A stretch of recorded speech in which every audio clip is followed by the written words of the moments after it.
Alright, there we go. Should be live over on YouTube. Alright. So, there we go. And we are here for the Coke Zero Sugar 400 here from the Daytona International Speedway. 160 laps ahead of us. And I just want to brag about my guys for a moment. Mike McDowell and Todd Gilliland, Front Row Motorsports, locking down the front row of the race. I'm excited. Can't wait to see how these two work this out from the front row starting position.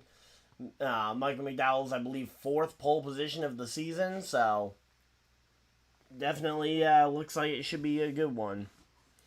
Alright, let's see.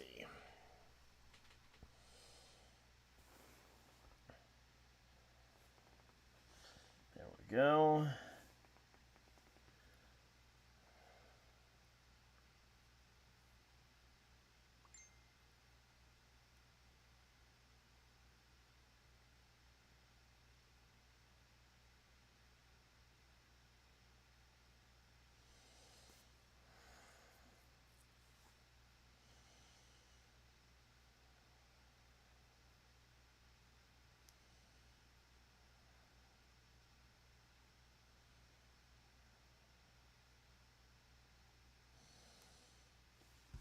Alright, so there we go. We are here and we are ready for the race. Hopefully you guys are excited. I know I am.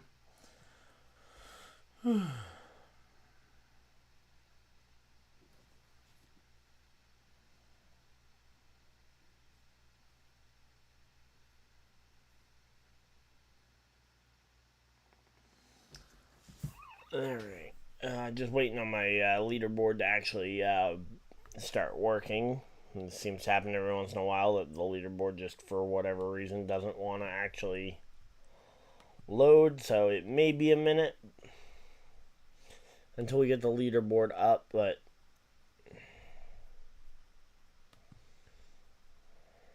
come on.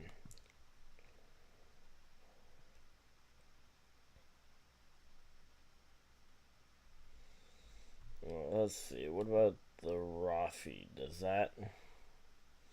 that doesn't start till the race starts, so I won't be able to get that going early to try and start sizing it up. But we should all be ready, though.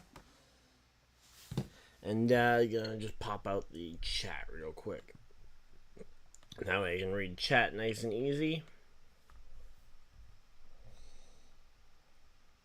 There we go.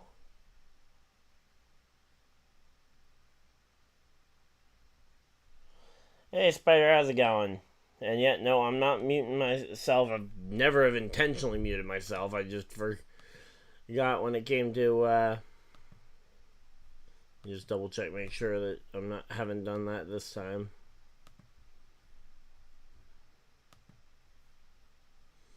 Yeah, so everything should be working. But yeah, the only reason it didn't work last time was because I forgot about the fact that I had the, audio channel split for when I was recording. That way I could edit the different audios separately rather than having everything set to audio channel 1. Yeah, so like, for example, when I'm recording gameplay videos, being able to raise or lower the volume of the background volume of the video game or people I'm chatting with on Discord versus myself to try and balance out the audio. Yeah, works a lot easier if you can have them on multiple channels, and just forgot to re-add them all to one when I went to go live. So 19 and a half minutes from the command to start the engines, and yeah, we should be ready to go. Again, we're just kind of waiting for the leaderboard, for my usual leaderboard to decide that it wants to work. I only went with I only went with the 15 minutes earlier start time today, basically just because of the fact that the last couple of times that I've done it right at NASCAR's scheduled time, I'm usually joining in just as they are rolling out onto the racetrack. So there you go. They're showing the drivers currently not locked in who have wins at Daytona. Kyle Busch only one Daytona win on his record back in 2008. Michael McDowell, obviously the winner at the Daytona 500 a couple years ago. And there he is. There's your pole sitter, Michael McDowell, riding around on the truck. Denny Hamlin going out there, handing out some Coke and signing some autographs. I mean, that has got to be one of my favorite things to see NASCAR drivers doing when they go out there and actually are, basically hanging out in and around the fans, signing autographs. It's one of those things that I think helps make the sport and any sport special when your top stars aren't so high and mighty that they feel like they don't need to go and sign autographs or don't need to basically acknowledge the fans that make it possible for them to do what they're doing. Watkins Glen. They have the Watkins Glen race weekend coming up in a few weeks in the playoffs. Definitely excited to see what that one holds for it. But yeah, Watkins Glen's always a crazy race. Alright, let's see. Just double checking everything. We should be good to go. Thank you guys for everybody, by the way, that has joined in nice and early. And yeah, we're, again, just kind of chilling out here, hanging out, getting ready for this one. In fact, I can go ahead and hide away. Nope, not that. Yeah, hide away that for now.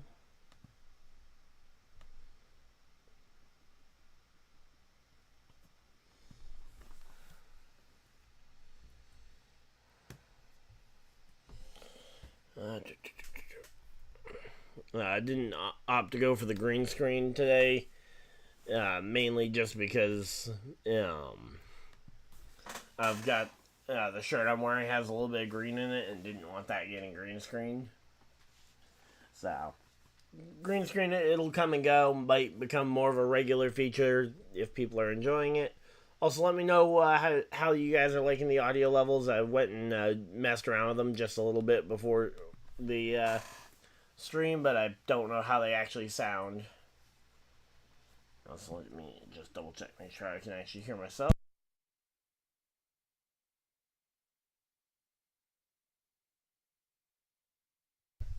Okay, so yeah, audio levels, I can at least hear that you guys can actually hear me on that, and we are good. They're coming back from commercial break, and again, we've got ourselves a little over 15 minutes probably before we see the command to start the engines. And is that a Jimmy Johnson?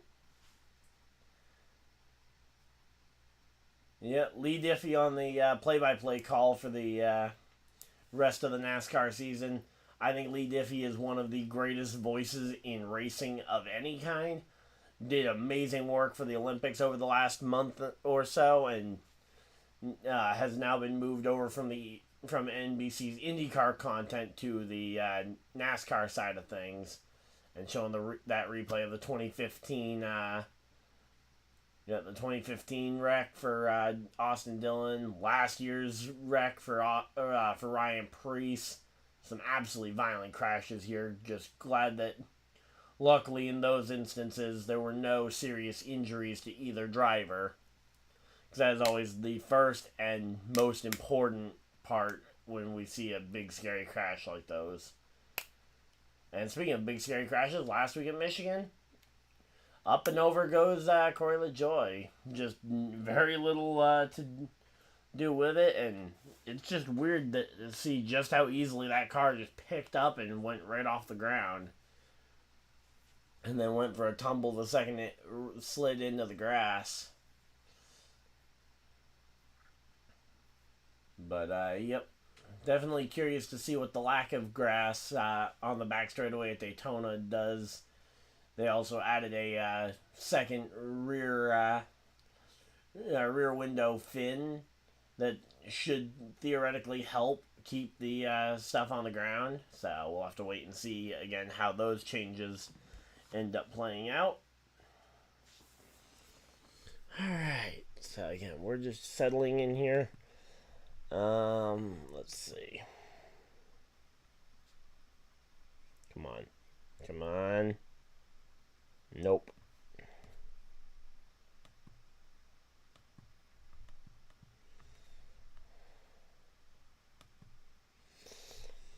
Alright, well. I guess quickly I'll go through a couple of the things that I normally forget to talk about. But if you guys like to play NASCAR Fantasy or haven't tried it before but want to give it a try, I have a link down, the top link in the description down there. Links to my fantasy league that I play with a bunch of friends and family, and starting this year I opened it up to I put the link in the description of a bunch of videos and started inviting you guys to come and compete and see if you guys can pose a challenge. Obviously, we're pretty late into the season, so the season long points you might not be able to get the win, but the playoffs are right around the corner, and there is a way to filter by who's earned the most points in the playoffs. Not to mention just being able to win on a week-to-week basis. Always an interesting component to the game. Alright, so let's see. Most active wins on drafting tracks. Brad Keselowski clears the rest of the list by a bunch. Denny Hamlin, 3 Daytona 500s and 2 Talladega wins. Puts him up there at 5. The fact that Kyle Busch and Stenhouse, though, have 3 wins apiece on drafting tracks. The fact that each of them have that, and obviously we have a drafting track and both those drivers are essentially must-wins here tonight. Certainly something to consider. Again, let me know how the audio levels are, because again, I can raise and lower them. I just need to know how much I do or don't need to raise or lower them. Alright, let's see. What else do we got going on?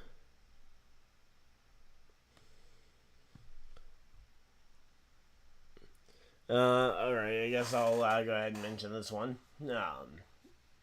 I've been trying to get more active on Twitter, especially during races where I'm not able to, where I'm not around to end up streaming the race. Because I'm not always able to stream the races, or at least I'm not home when the race starts, so I don't end up streaming them. But I'm usually pretty active, either reading and or posting over on Twitter, and again trying to get better about that. Alright, so there we go.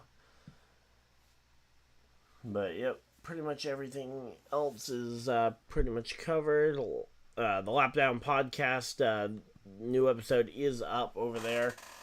That's a podcast that I do with a bunch of my friends throughout the NASCAR season, and our last week's episode finally went up, so that is there. And just kind of waiting to see. Again, right now we're just kind of waiting through commercial breaks, but that's actually just reminded me of another thing that I didn't cover yet.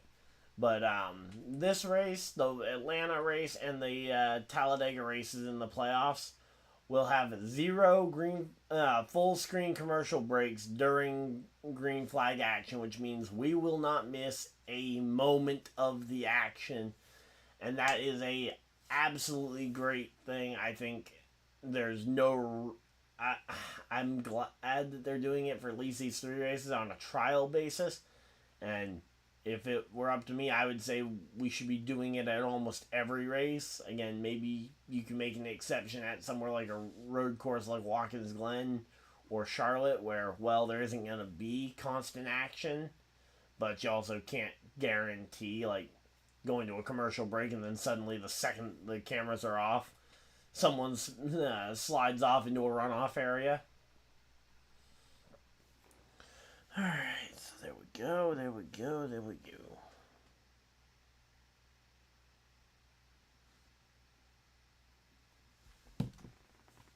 Alright, I think got the, the drivers are not in the cars yet, although they are definitely all really close and should be getting ready to get into the cars here any minute. Alright. Let's see.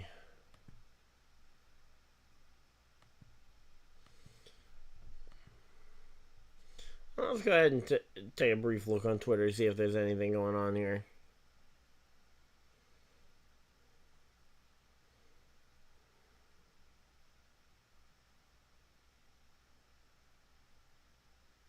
Let's see.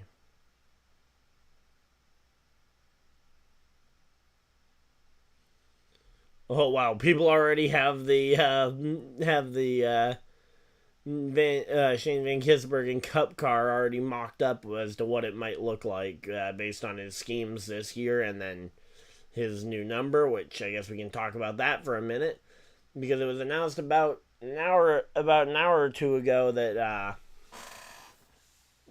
Shane Van Gisbergen will be driving full-time in the NASCAR Cup Series as a part of a chartered entry for Trackhouse Racing, driving the number 88 car, and I have a few thoughts on that. First off, I just kind of want to know why they went with number 88. I say the font on its own looks a little off. Not to mention, I think there's 4 numbers that I think would work better with their font and would kind of match their theme a little bit better. So, I mean, I think 97 and 91 would be the easy ones, but I can also explain those ones. 97, maybe Roush is holding on to it for a potential third full-time car. So maybe 97 wasn't available in Cup, because that's been his number in the in racing for the last several years. Then you go to number 91. Maybe Trackhouse wants to keep the 91 available for a potential rotational car to continue Project 91 with guys like Kimi Räikkönen and other F1 world champions going forward. Obviously, it would be a 4th car, not a 3rd car going forward, but it's still very possible that we could end up seeing that. But then, why not potentially go with a 01 or a 07? I think both of those numbers would look a little bit more natural than the 88 with the little slice taken, the Trackhouse is sliced, taken out of it. Just looks a little off.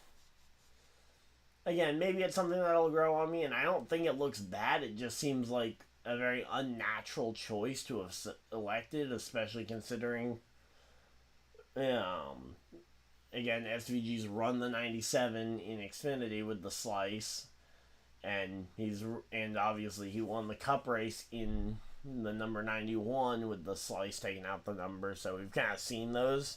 So that's probably part of why they look so natural. Alright, let's see. I will say, I do like the fact that this is over on Peacock itself. The stream delay might be different, so I'll have to wait and see what the stream delay ends up looking like, but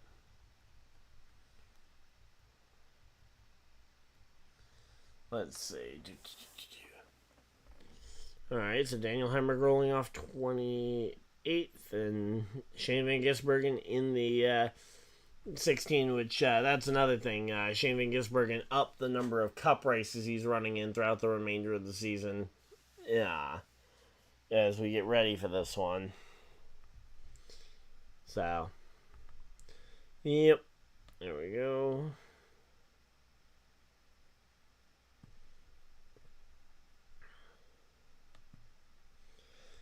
Alright, let's see. Gonna try the live leaderboard again. Let's see, does this work now? Now that we've gotten past what should be traditional start time.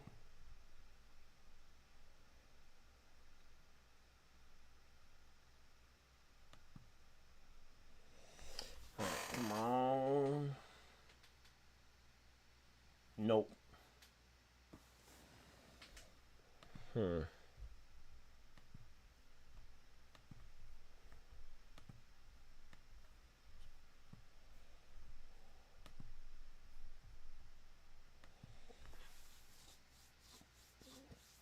Yeah, if I wasn't already live, I would probably try restarting my computer to see if that would work. Let's see. What about the raw feed? Is raw feed up yet? Alright, well, again, that's not my favorite way to do it, but I guess we can make this work. Alright, give me a minute, guys. I'm going to be working on the overlays here.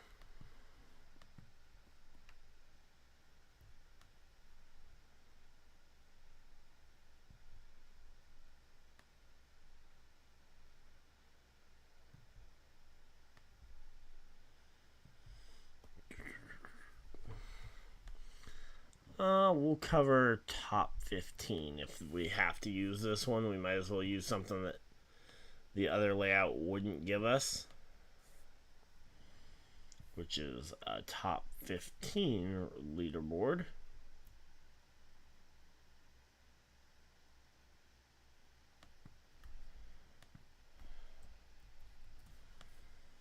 Alright. You guys can also get a chance to see just kind of how I produce the overlays that I use. So we're going to go ahead and grab just a thin little slice of that. I'm going to go ahead and cover over the car number. Just see how that looks.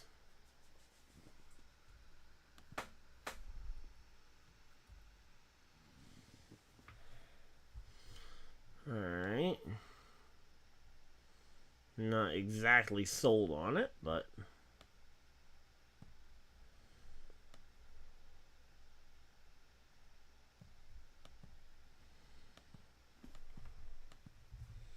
alright, now let's see. Now you gotta figure out how to get the lap count going.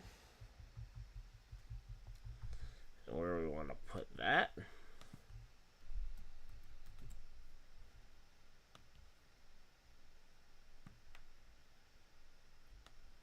Yep.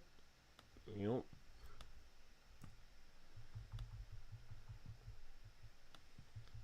Alright. So we'll have lap. There we go.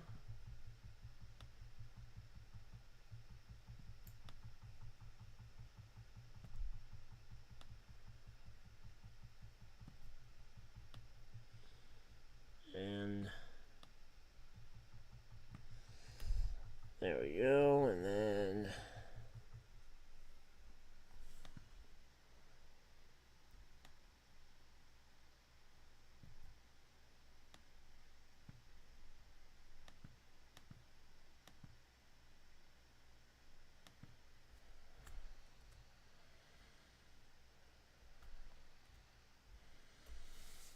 remove that one for now. Alright. I'm going to go ahead and fit this there. And we want to also include the to-go. And I'll flip that over there.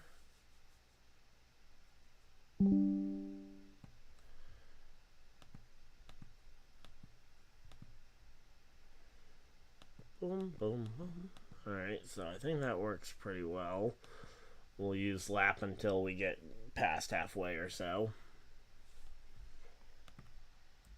And then we'll go ahead and move this over here. And I know this isn't probably the most exciting thing, but hopefully, this will at least allow us to provide more insight into the race as it happens before. There we go.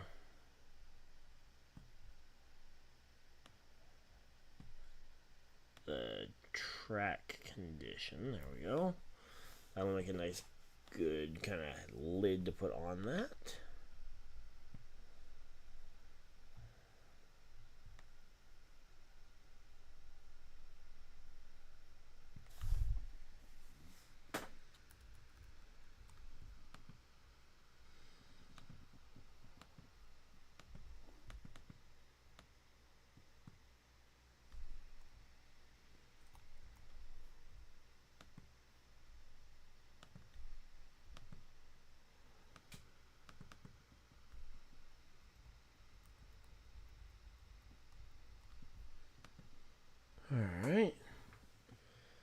There we go, and now we just gotta try and get the lap times on, or not the lap times, but the differentiation in the gaps.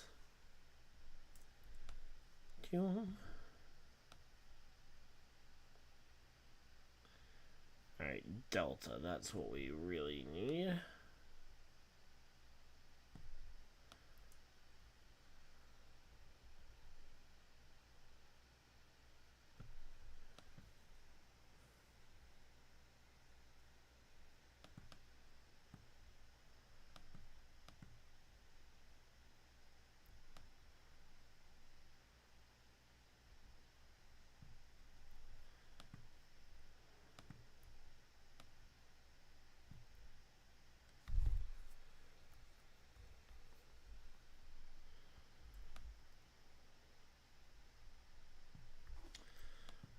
Alright, there we go.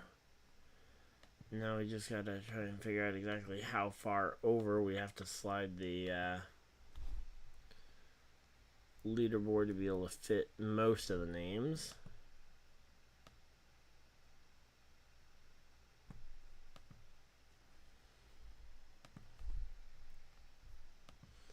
There we go. That should be good for at least most of the names. And just gotta try and figure out exactly which ones are which. There we go. Alright, so that should be serviceable. Again, not exactly what I was hoping to have for a leaderboard, but when the leaderboard doesn't work.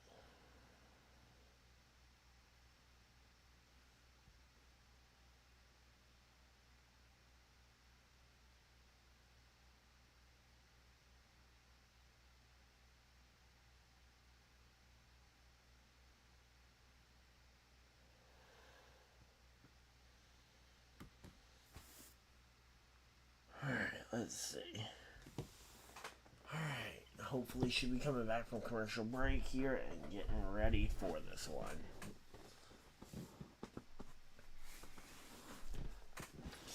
Alright, again, not exactly... And just gonna move myself, try and center my camera a little bit over here. Alright. Should be ready for the Cup race here. It is a 15 minutes past the original start time. And the cars are rolling. There we go. Michael McDowell rolls off from the pole position. Todd Gilliland second. Third is going to be Joey Logano fourth. Ryan Preece fifth and sixth are also Fords with Josh Berry and Chase Briscoe. William Byron and Austin Cindric will be making up row number 4. And row 5 will be the Hendrick Motorsports teammates of Kyle Larson and Chase Elliott, the two Hendrick Motorsports teammates who are also currently the only two champions on their roster. And a lot of drivers popping out of line here down the back straightaway. Kyle Busch and Brad Keselowski sharing a row 6. That's the fun row. Let's see. Austin Hill in the 33 as a part of a part-time effort there, starting in the mid top 20 there. And then we got the where's let me see. There's one guy I didn't see on the starting lineup that I kind of wanted to be able to see. All right, let's see. Because, yeah, Parker Retzloff in the number 62 car. Yeah, this week. He is going to be starting 29th. Driving for Beard Motorsports as we get ready to go in that part-time effort.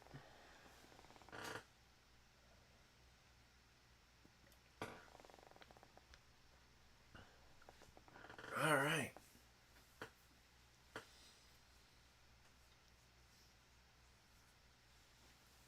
So now we're just kind of waiting to see what's going to end up happening. They got to, all the drivers are going to come down pit road for a pit road pass through.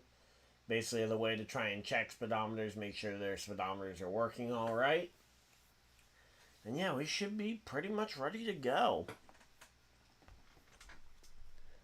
Yeah, and I definitely wish that we had a couple different things for the leaderboard, but for what I was able to build, I think it should hopefully work pretty well.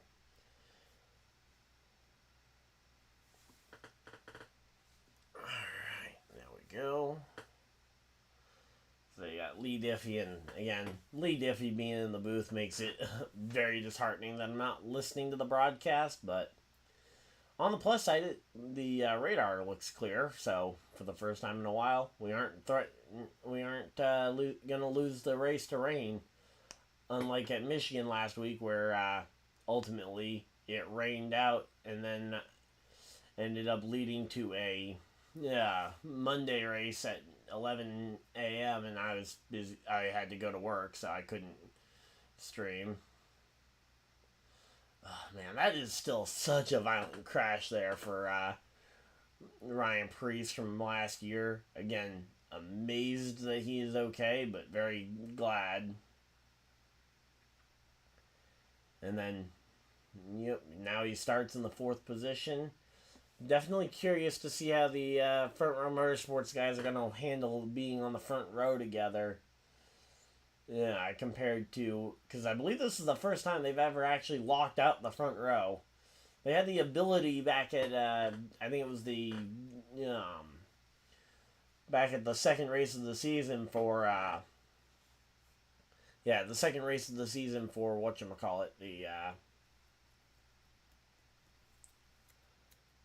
what's it called? Atlanta race, where Joe Logano got penalized off the front row, which led the possibility of Gilliland and McDowell potentially lining up on the front row together, but they made the smart decision and lined up nose to tail instead. So there we go. I guess based on that, do we think they go for it again here?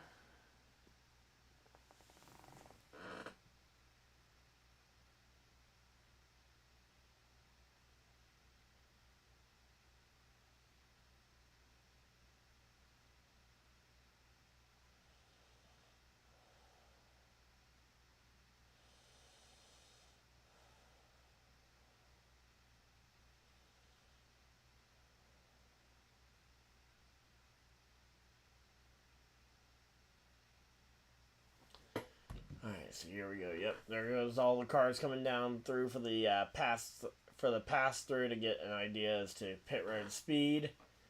And there's the infamous playoff cut line here. Martin Truex Jr. plus 77 points. I wanted to see him potentially locked in before this race tonight. Obviously, it's hard to be locked in on points, especially when there could be 2 more winners, which would mean he'd need to be like 80 points ahead of Ty Gibbs, which is a lot of points to have over somebody, especially he's got about half of that, so he's basically got a 1 race cushion over Ty Gibbs. But assuming that we don't have 2 different winners these next 2 weeks, and or Austin Dillon doesn't win his final appeal to the final appeals officer of his penalty, we'll definitely have to wait and see.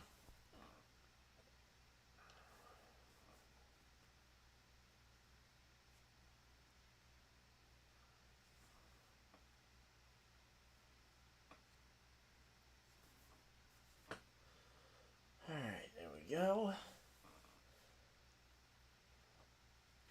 And we are again ready to go here. Hopefully you guys are enjoying this these videos, and if you guys are enjoying these live streams, of course leave a like and subscribe if you guys are new so you guys don't miss any future videos or live streams. Videos, again, I've been trying to get around to them more and more, especially as we get later into the season. I think next week at Darlington I would anticipate seeing potentially Fantasy Friday returning as a series. But yeah, we should be good to go though. Lights are off in the pace car, which means green flag next time by. And here we go. Again, I don't know what the timing on the on the leaderboard is going to be. The leaderboard always seems to be a little bit ahead of what I'm getting to watch. Here we go. Pace car dives for cover down towards pit road. And let's see. It is going to be green, green, green. Green flag is out. And we are going to be racing here in Daytona. And that was a... Man, that is such a slow wind up here. Joey Logano right on the back bumper of the 43 or of the 34 car here. Getting a nice solid push, but again, the field just looks really slow. I don't know if that's just me, if it'll maybe fix itself over the next lap or two, but yeah, just visually on the restart, it looked slow. Alright, there we go. Yep, now they're starting to pick up some speed down the back straightaway. It does take about a lap and a half to get these cars up to 100% full speed, but every bit helps, and there we go.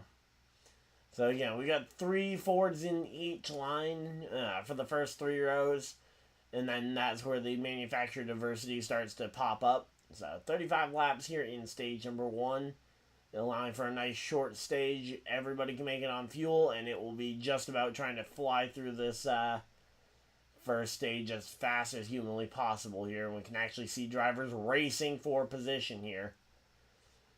Alright, Michael McDowell settling into about a half car length advantage over the 38 of Gilliland. Hasn't been able to make enough of a gap, though, to potentially go up and lead the outside line if he feels that's most effective. And a little bit of a wiggle there from McDowell as Logano continues to push here. But again, yeah, still on the outside goes the number 38 car. It's almost like these guys are... have decided that instead of trying to lead the field as a 1-2 on the top line pushing each other, that running side by side in front of the field is going to be their way of winning this race, which obviously we're on lap 3. We're a long ways away from the start of this thing. Also, the leaderboard I put together isn't working. Great.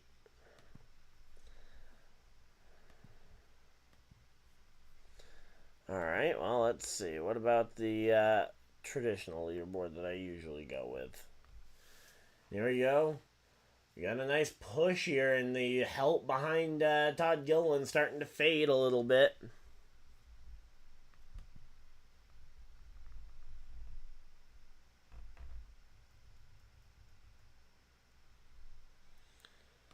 Alright, so does not look like that's working either, so... Again, we're kind of stuck here for a minute while, again, I just don't have a working leaderboard. But again, I think the ideal thing for the Front Row Motorsports guys would be to try and get one of them down in front of the other, either on the top or the bottom line. But again, the 34 just seems really twitchy tonight. I don't know if that's just me being paranoid, because we obviously need this race win if McDowell's going to end up getting into the playoffs, or what. But man, I'm not comfortable with the way that car looks. And here we go. Here comes Ryan Preece to the back bumper of the 38. Is that going to push the 38 clear out in front? And we do have a third lane forming here. Austin Cindric, the driver who started in the 4th row of the outside line, has ended up leading this charge. You got Brad Keselowski as well on that top side, and we know he's not going to lift, especially for the guy who took his ride. And all the way up, it's going to be a battle for the lead, almost 3 wide for the lead there for a moment. Ultimately, it looks like that top line kind of stalled out right around the third car and around the second car in line. And there we go. Michael McDowell clears and is now feels comfortable to start, kind of working with his teammate potentially of taking away the air. But nope, goes back down to the bottom to try and take the air away from Logano. And now it's going to be 3 wide behind. The field is 3 wide in behind Michael McDowell. 3 cars wide, and McDowell can't block all 3. Joey Logano trying to make the move to get out in front of Michael McDowell. Michael McDowell went up to block the 2 of Cindric, And now Joey Logano on that inside line. He's got the position on McDowell, and I believe that is going to be Joey Logano going and taking the lead from Michael McDowell here, thanks to a push here from Josh Berry. And coming down the line, oh man, they're moving around so much here. McDowell to the top. I think Berry led that lap. I think Berry may have led that lap there. All right, let's see. Yeah, again, no idea why none of the leaderboards that NASCAR has almost every single week just aren't working this week. But yeah, it looks like Joey Logano and the 38 of Todd Gilliland kind of got stuck in the sucker hole in the middle, just kind of suctioning themselves backwards. Here comes Josh Berry with a big push from the 24, the 34 coming down to his side draft to try and take away some of that run. And then here comes Brad Keselowski with a run. The bottom line with a ton of momentum. Berry definitely led that lap at the line. And here we go. Let's see. Alright, I'm going to just basically abandon... Oh, wait. Oh, we might have it. Nope. Nah. Alright, so I think the leaderboard... I think they are working on the leaderboard to have it online soon. We'll just go ahead and pan over to this one for now, but here we go. Joey Logano here running again in kind of that middle lane, trying to make something work, and he has ultimately stalled out Mike McDowell, and now Brad Keselowski out to the lead of the race after a push from William Byron, and a lot of sliding up and down the track, and that just leads to an uncontrollable situation here. But, yeah, right now, though, Berry and Keselowski fighting it out for the lead of this race. Michael McDowell on the top side has some momentum. Berry up to block. Got Brad Keselowski now clear out in front of all three lines. He's going to try and work all three lines to see what he can do. He and Josh Berry are now clear, so Berry and Keselowski can now start to block all three lanes.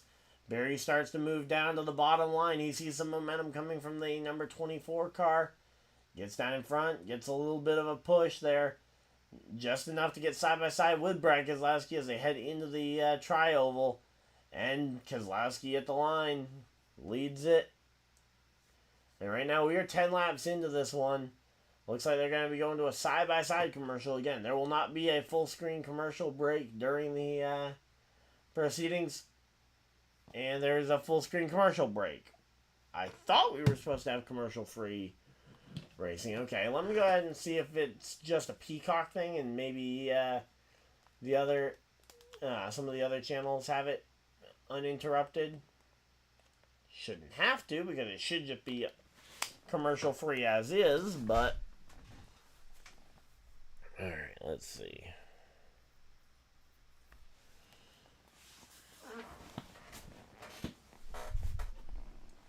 Oh, come on, really? It's gonna make me sign in.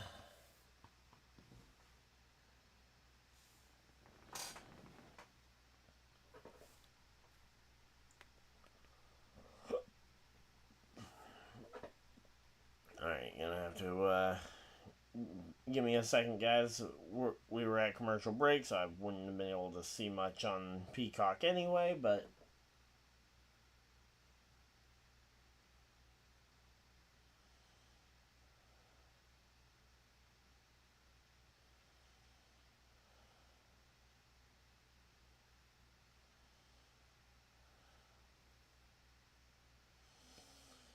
Alright, there we go.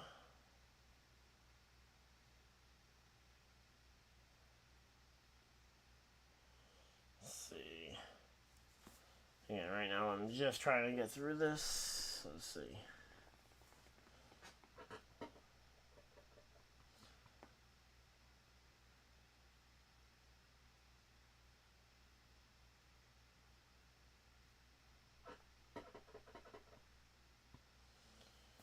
Alright, there we go.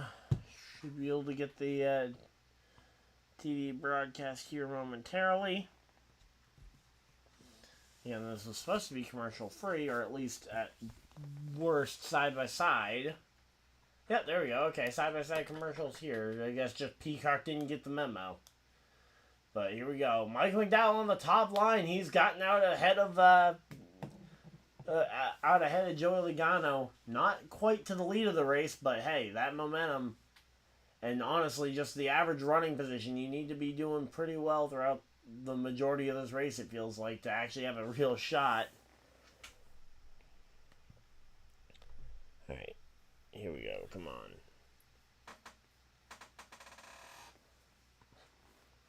Alright, well, it's not perfect, but we might be able to do at least something here. And something, in my opinion, is better than nothing.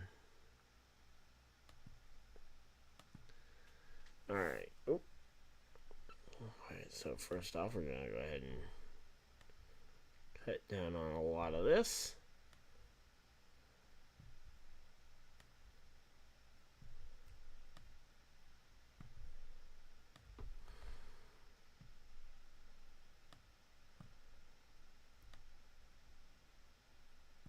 There we go. Now you at least have a header at the top that shows the top 3 and the lap count. It's better than nothing. And again, nothing is what we had before.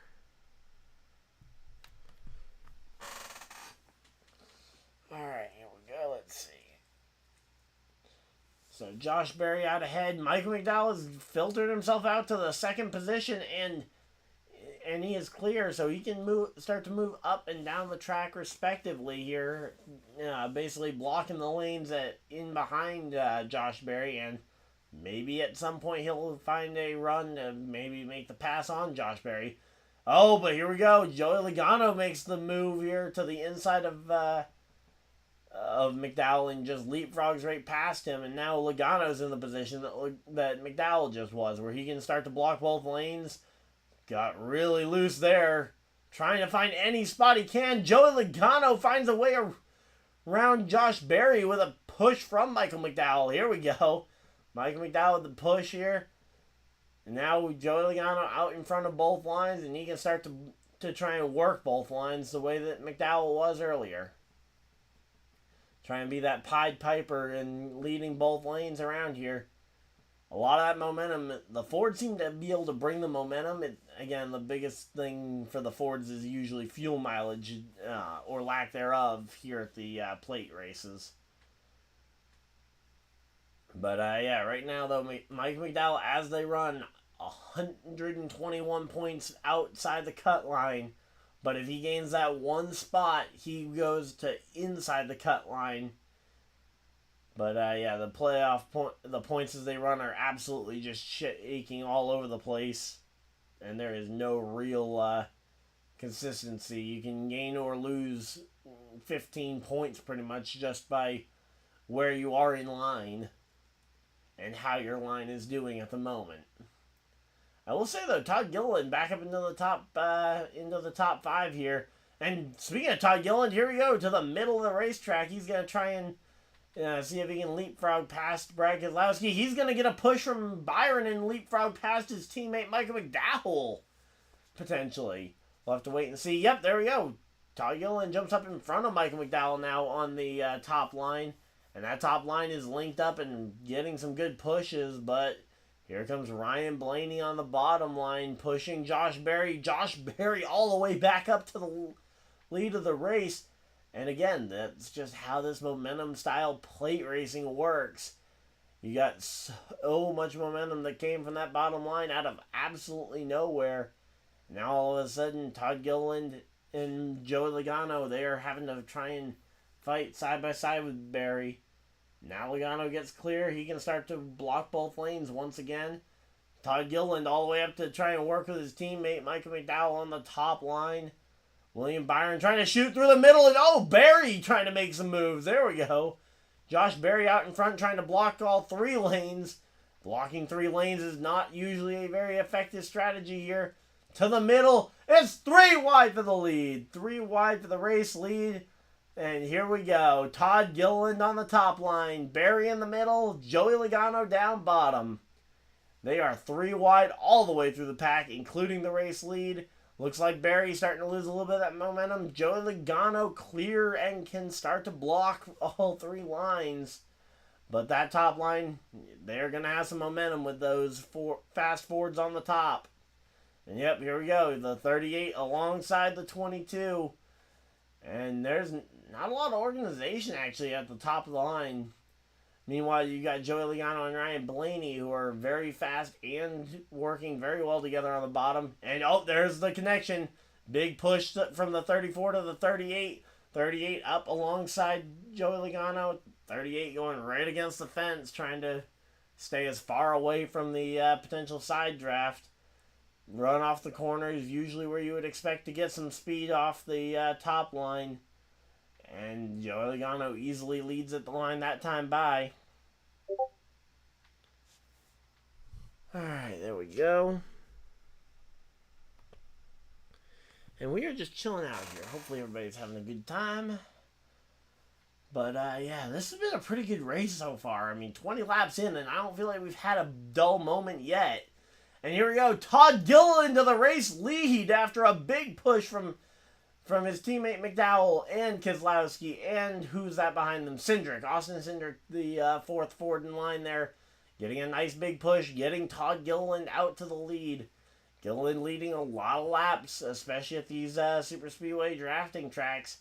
The Daytona 500, Atlanta especially, where he led a lot of laps. I believe he even won a stage at Atlanta, if I'm not mistaken.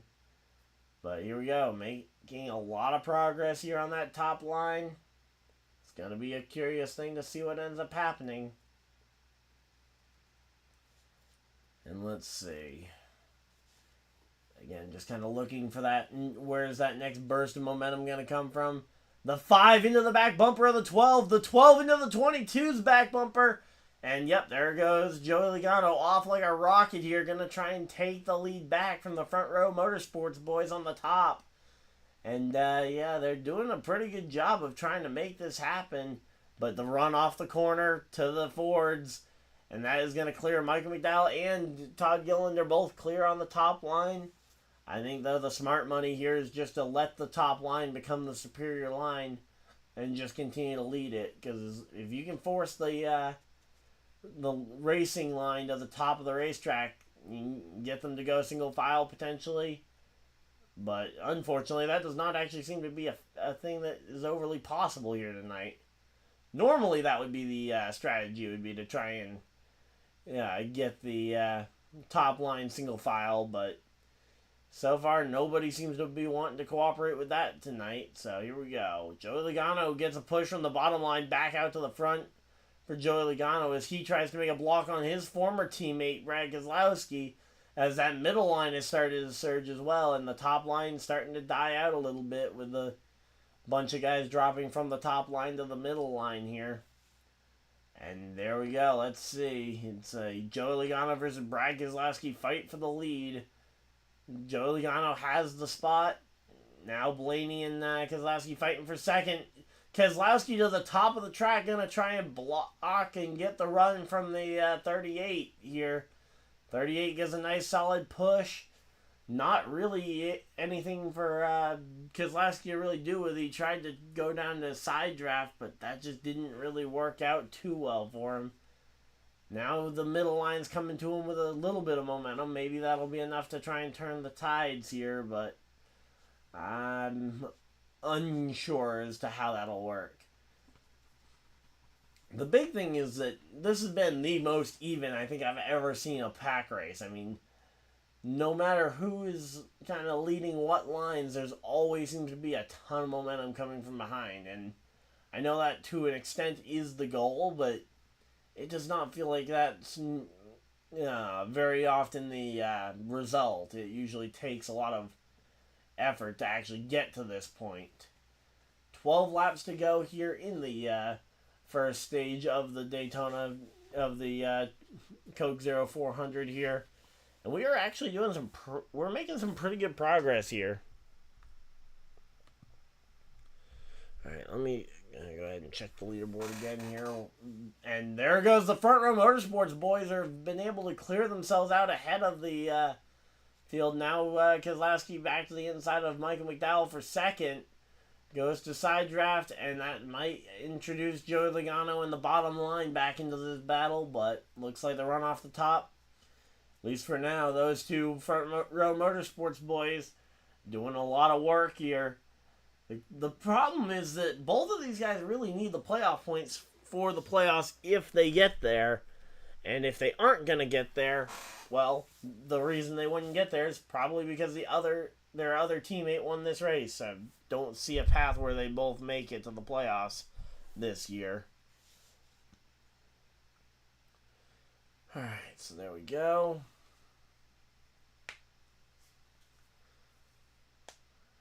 Yep, NASCAR nonstop. Tons of shuffling throughout the field. And there's no points there for me to go ahead and grab on the for the points as they run, because that would be the other thing that would be nice to see, would be potentially being able to track points as they run. And here we go, Brad Keselowski all on his own on the bottom. Where did Mike McDowell end? Oh, McDowell's the third car now on the inside line. Cindric was able to pop out of line and leapfrog past Michael McDowell. Now Cindric trying to pop out of line, going to try and leapfrog for the lead. And there we go. Cindric out in front of the field at Daytona. And say, Cindric, the first ever winner in the next-gen cars at Daytona when he won the Daytona 500 race here. Here back in 2022. And now he leads the field once again. And the question is, can he be the first driver to go back to go and win 2 races in the next gen at Daytona?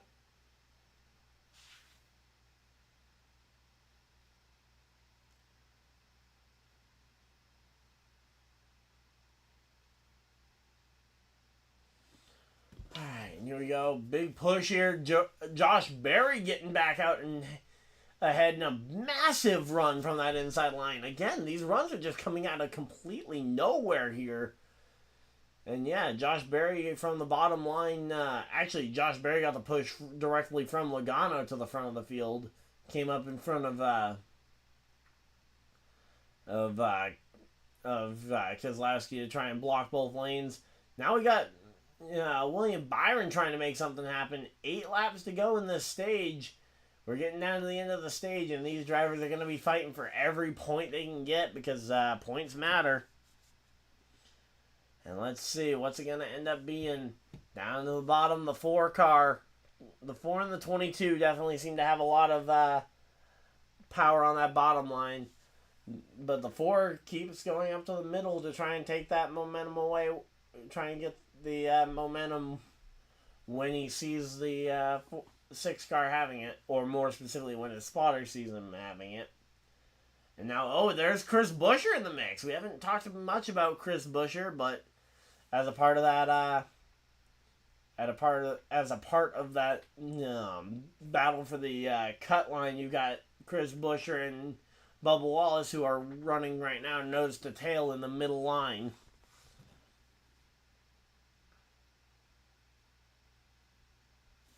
Alright, there we go. We're going to be through stage 1 here in just about 6 laps. 6 laps away for the end of stage number 1. And we're going to have to wait and see how this is going to play out. It is certainly an exciting race so far. And I can't imagine what more we're going to end up seeing out of these guys.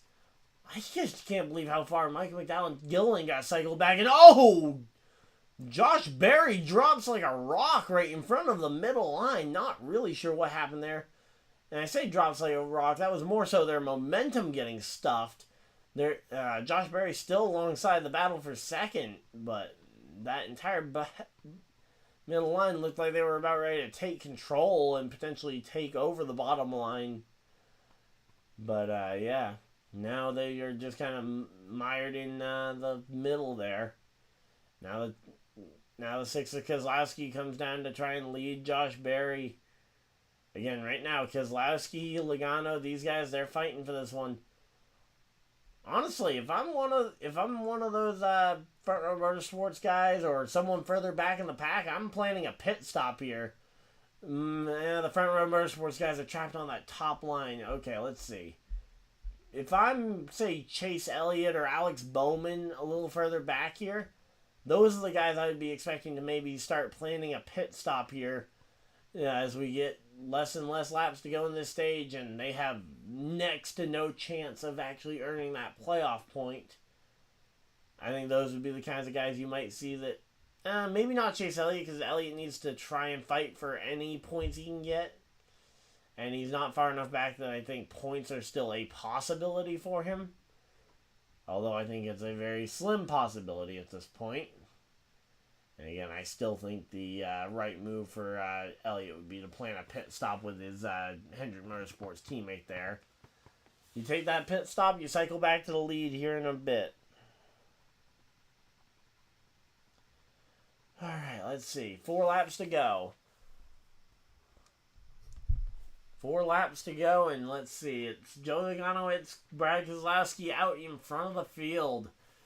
Josh Berry all the way to the top of the racetrack, getting in front of that top line, and again, continuing to just stifle that top line. That top line has had no real momentum behind it for the last 3-4 laps here. Meanwhile, Joe Logano tries to get a push here from his teammate Ryan Blaney. Those two working very well together. Ross Chastain way in the back of the pack, looking over at the playoff bubble that they decided to put up there. But right now though, this battle for the lead, Logano versus Keselowski, and it looks like Keselowski might even lose out on second place to Blaney at this point, if Blaney decides to start moving up off the bottom of the racetrack. 2 laps to go here, 2 more times around, and let's see what on earth can Kyle Busch end up doing here. Riding on board with Kyle Busch, showing him in that bottom line, but there's a bit of an air pocket just ahead of him. He might be able to find some running room here, but again, he's so far back in points don't really matter to him. The push from the 12 to the 22, Joey Logano clears himself out ahead of the field. And here we go, a lap and a half to go here in stage number 1. You've got Ryan Blaney versus Brad Keselowski fighting it out for second here. And you've got Kyle Larson entering the mix here. Kyle Larson, we have not mentioned his name up until this point today, and here comes the top line with Josh Berry soaring back on it. 3 wide for the race lead. Josh Berry putting himself on the outside line here, and I have a bad feeling somebody's going to get crashed here with how aggressive they're running. Chris Buescher needing those points. Chris Buescher to second. Chris Buescher just shoved not Ryan Preece, but Josh Berry all the way out to the lead, and now he's side drafting for the life of him, trying to hold the 22 back as he gets a push from the 2, and Josh Berry is going to win stage number 1 here from the drivers, and they make it 3 wide across the line. Joey Logano second place in the stage. Chris Buescher came across the line 3rd, Cindric 4th, Ryan Blaney 5th.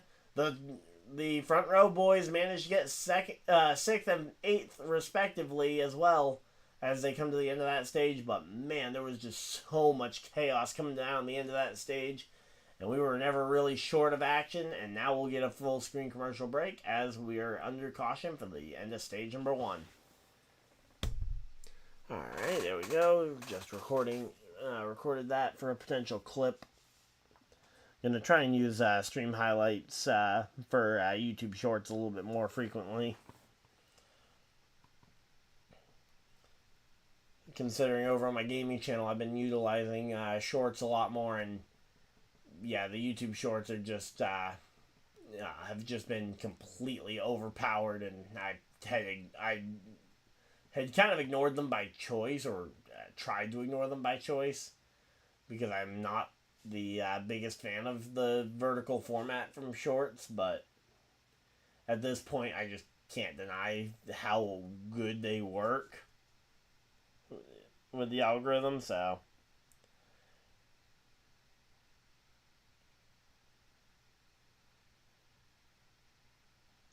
alright, let's see.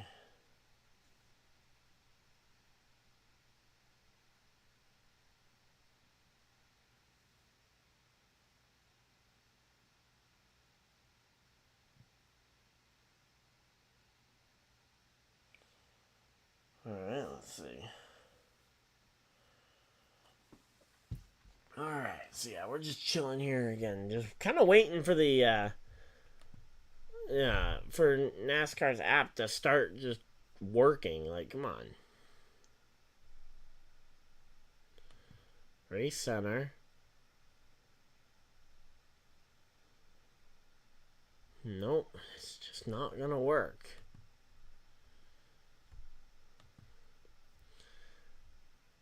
Alright, I'm gonna go ahead and just Google something real quick, see if there's...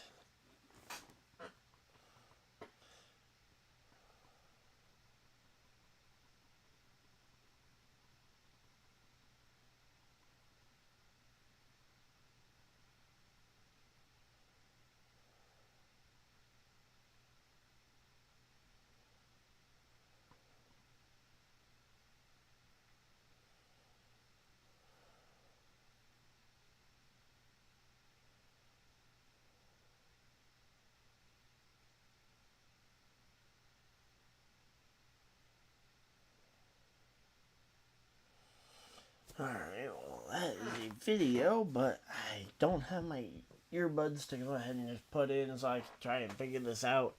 Because the leaderboard on the app is working.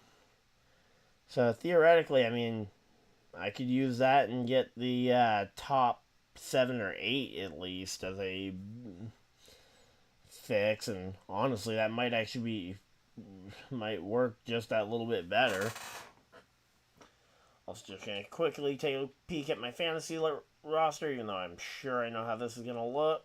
Hey, I'm actually in first. Wow, I was not expecting that. Joey Logano dropping all the way to 28th here as they're doing pit stops. A 12.6 second pit stop. That's not terrible.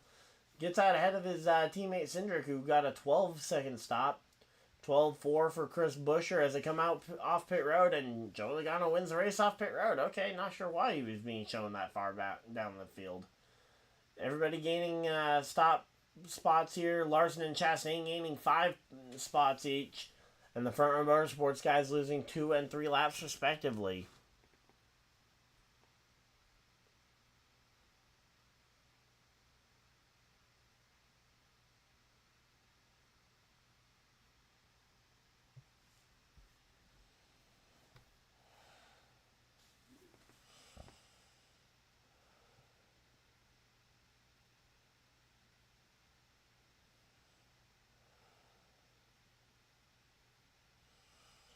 Alright, let's see.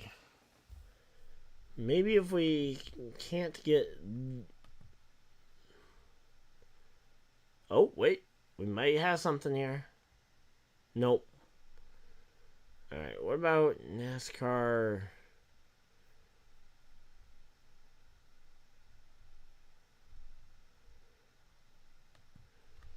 Let's see. Does that still have the full leaderboard? Okay, yeah, that has a leaderboard.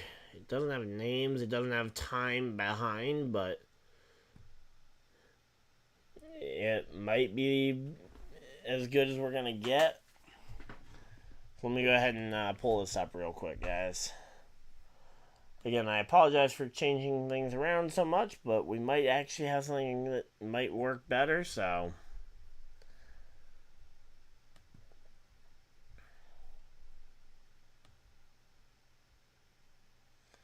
Alright. We only really care about that top 10, although I would love to maybe get a few extra spots if I can. I can get top 15. Come on.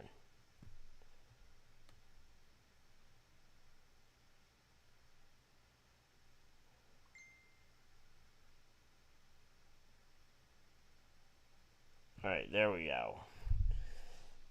So, leaving it just like this. I'm going to go ahead and leave the bar at the top for now, just because in case this other thing doesn't work. Rather have something than nothing.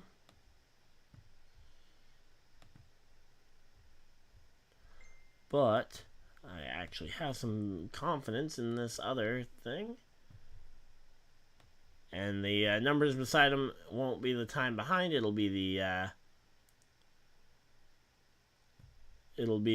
like the odds to win the race from the entering point.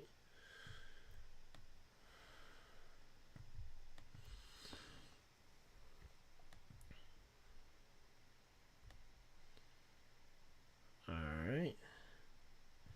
So there we go. There's your top 15. And now let's go ahead and see if we can try and grab the other part of this. There we go. The flag condition. And oh, whoa, whoa, whoa, whoa! The 99 is on fire, and the 99 is going to be out of this race. Yep, there goes Suarez out of the car, and I did not see that coming. But while they were away at commercial break, the 99 just exploded in flames.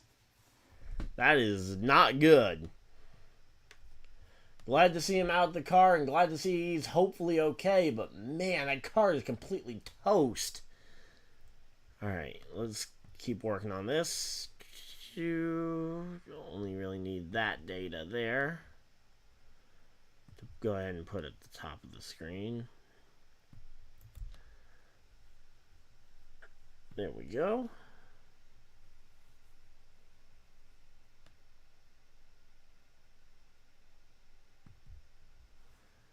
And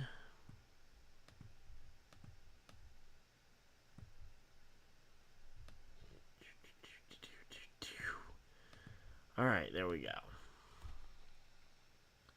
Now I'm going to just hide this one rather than actually getting rid of it entirely.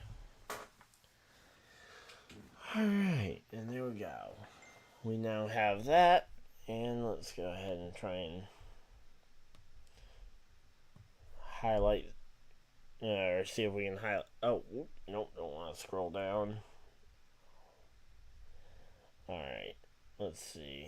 Trying to figure out exactly. There we go. That's right around where we had it. Say the 47 coming down pit road there.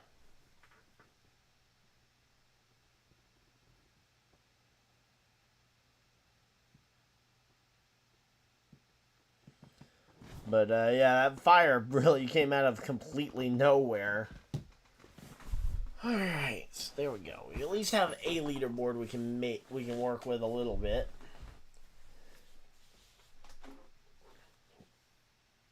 Can't go ahead and do the in-car camera stuff because one, my computer is nowhere near beefy enough to run that video feed consistently. Well, while streaming, but also the copyright concerns there. Alright, so it's going to be Logano, Buescher, Cindric, the top three as they get ready to restart. So the question is, does Buescher select to go behind Joey Logano? Or does he opt to go behind... Or does he opt to take the front row and allow the two Penske's to line up nose to tail? Because allowing Joey Logano and Cindric to line up nose to tail could be very deadly to the rest of the field.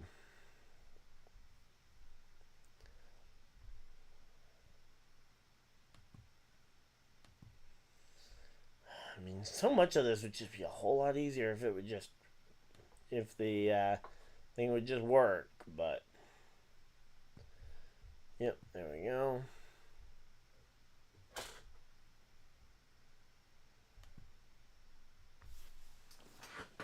Alright, let's see.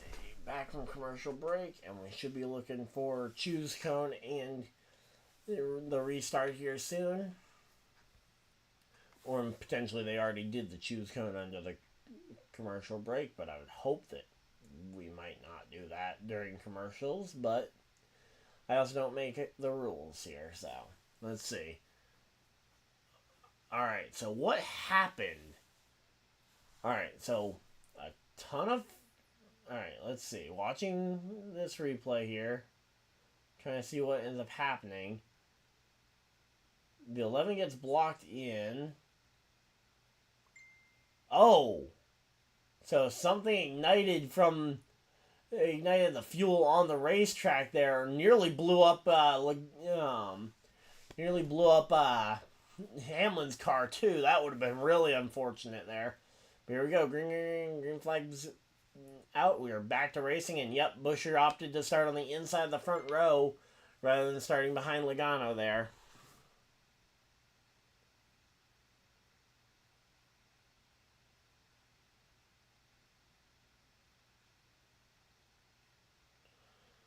Alright, so there we go.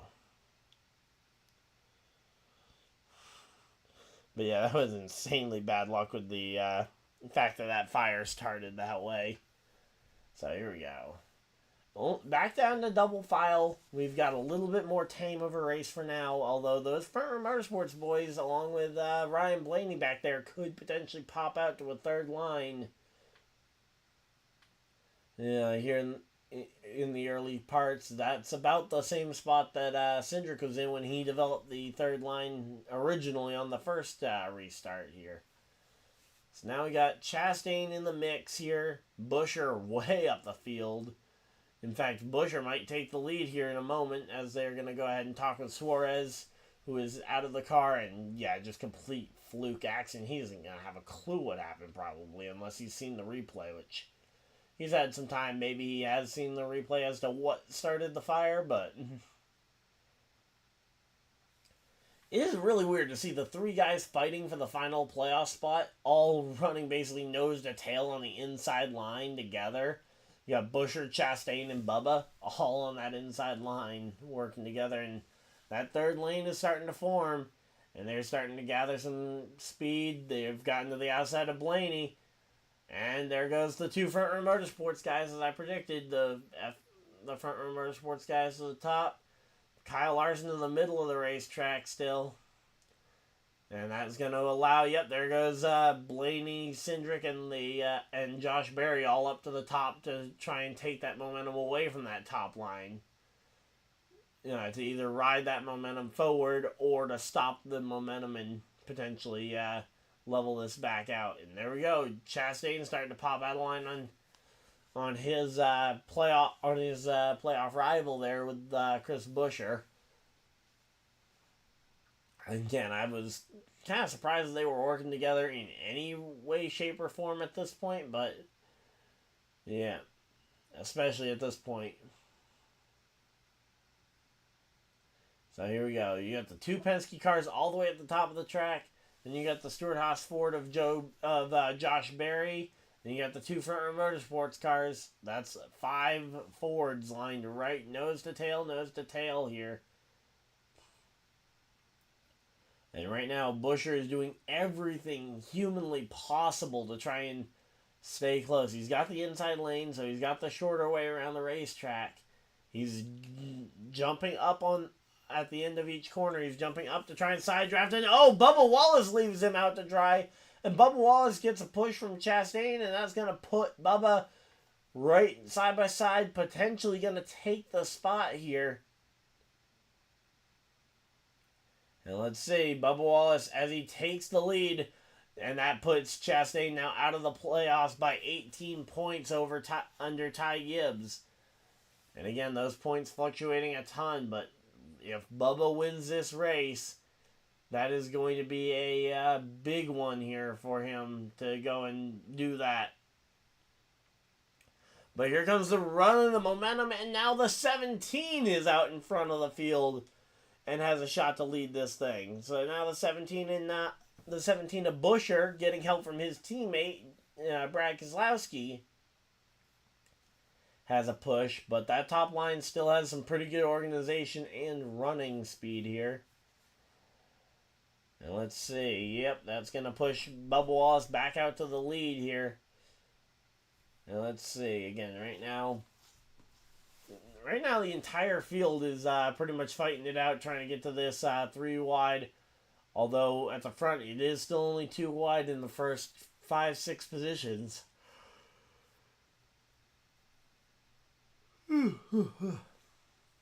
But yeah, right now though, the fact that Busher and Bubba are fighting for this playoff spot, in addition to fighting it out for the race lead here, it just makes this battle even more intense. And these two drivers, absolutely neither one of them can afford a crash right now. Yet they're both driving right at the front of the field, and while the front of the field is usually fairly safe, we've seen leaders wreck out of the race here before. And let's see, what's it gonna be? You got a run starting to try and build on the very bottom of the racetrack. I don't know how much that's gonna end up developing. We'll have to wait and see. But that push from the two teammates there, Busher and Keselowski. Keselowski's just able to give a massive shove to the 17. And the fact that the 6 doesn't really need the race win, because he's already locked into the playoffs on points. He can basically do everything in his power to try and help the 17 win. Especially because Brad Keselowski is the team owner too. He actually gets a decent chunk of change for getting both drivers into the playoffs. Yeah, more so than a normal driver trying to get a teammate into the playoffs. There you go, nice big push from the top line and the Penske machine of Joey Logano. But Briscoe all the way up on the inside line, that inside line run that I was talking about. It ultimately developed, and Briscoe takes the lead here for the moment.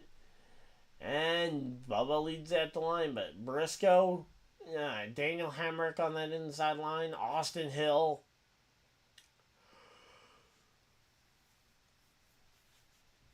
Corey LaJoie all made that move very possible and made a big run.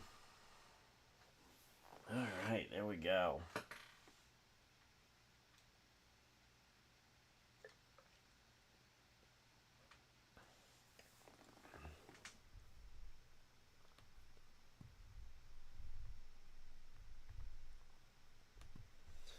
Alright, let's see. Again, right now we got a battle between Briscoe needing the win to get into the playoffs. Bubba Wallace absolutely not wanting to let him win to get into the playoffs.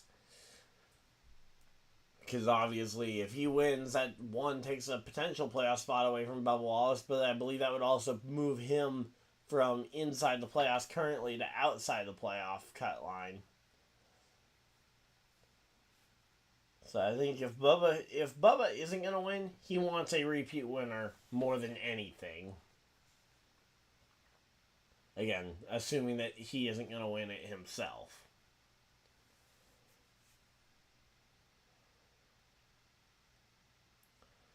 Alright, let's see.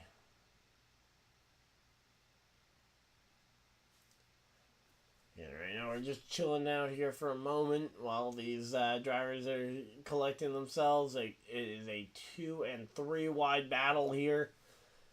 Further back in the pack, let's see.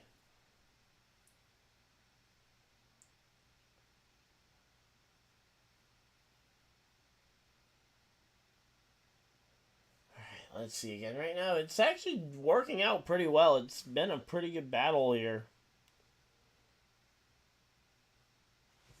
Hopefully everybody is enjoying it so far. 17 laps into Stage 2. Stage 2 being a 60-lap stage is long. I didn't realize just how long this second stage was going to be. But there we go, coming down the... Yep, and there we go. They go into a commercial break. It is a side-by-side commercial.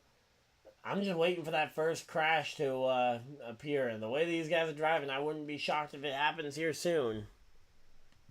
Alright, real quick, we're just going to go ahead and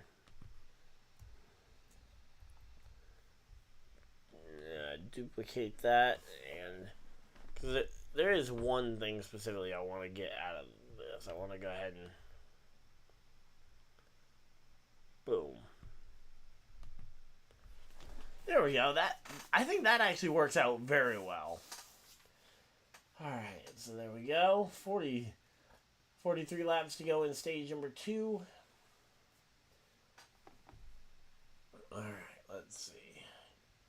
Josh Berry, Chastain, Larson, McDowell up into the top 10 still. So they're continuing to stay close. They're going to hang out just close enough to hopefully be able to actually make something happen.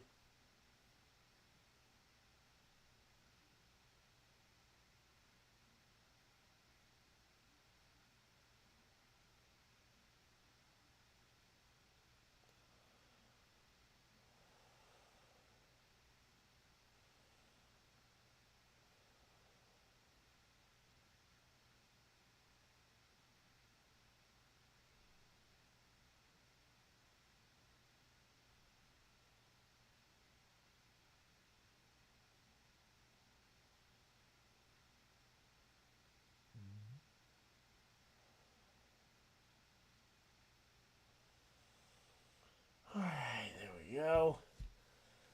Say Busher to the lead here after a big side draft on Bubba Wallace. And again, these guys are fighting it out hard, but I just am struggling to see what is going to end up happening here. I mean, it's only 2 lines right now. There is no third lane developed as of right now. Bubba Wallace back on the top side. Bubba back to the race lead.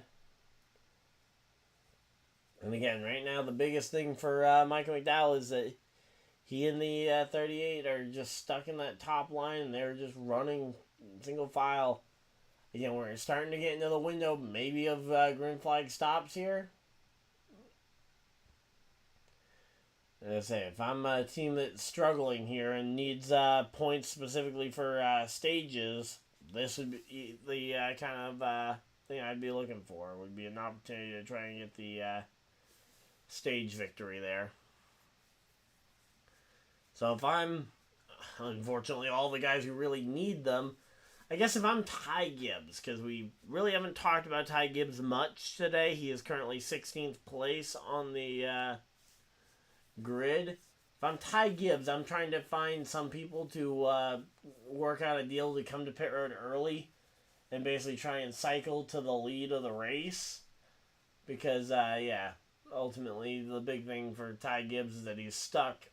He's been irrelevant most of the day thus far, and because he's been stuck there, meanwhile, all the guys he's racing in and around for the final spots in the playoffs are currently first, second, and about 6th, based on where they're running. Might be 7th right now. 7th right now for Chastain. But, yeah, so all 3 of them, though, are up there earning stage points.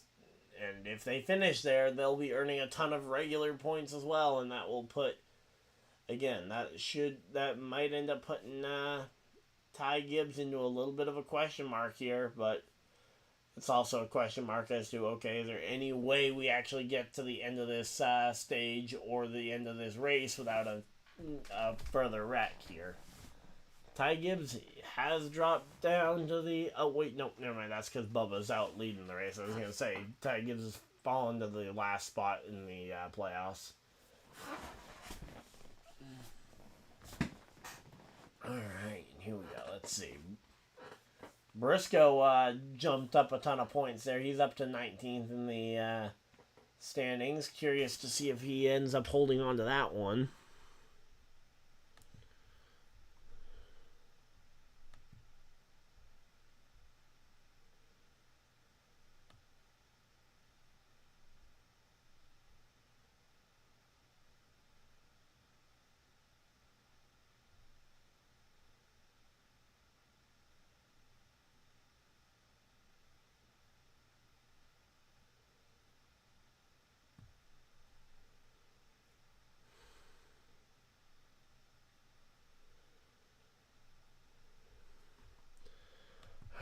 Let's see.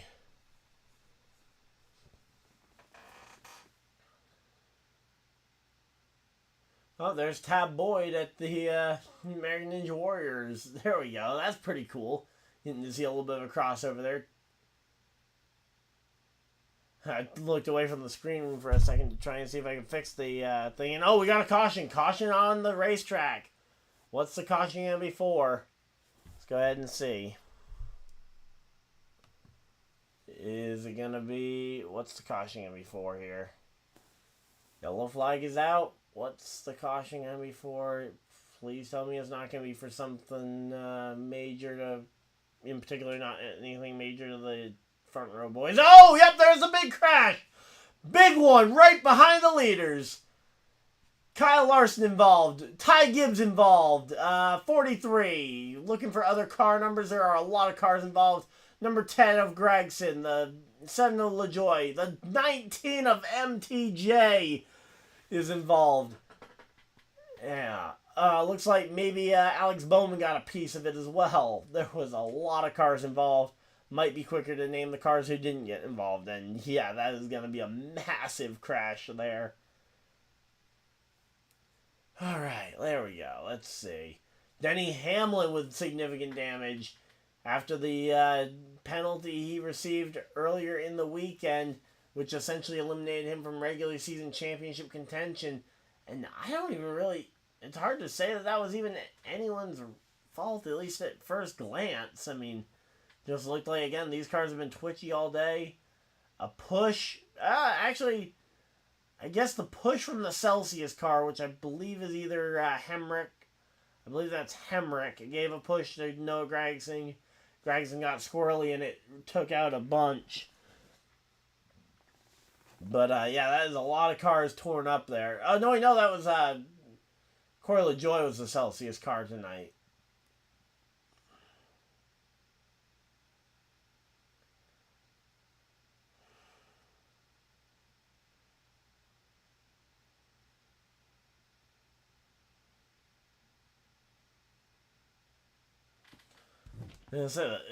And okay, so the other car involved there was the 15 of what's his name?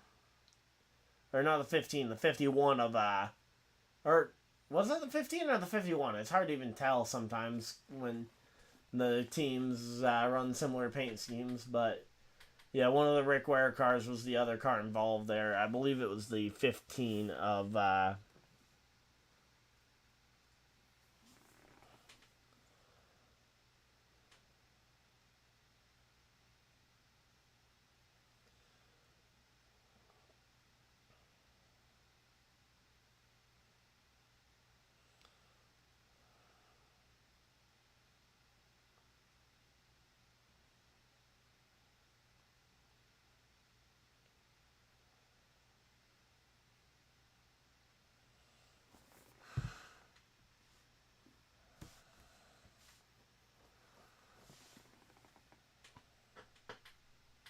so we're at a full screen commercial break as we got a,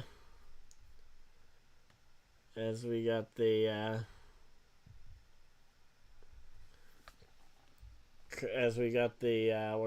the, break due to the big wreck. Just trying to...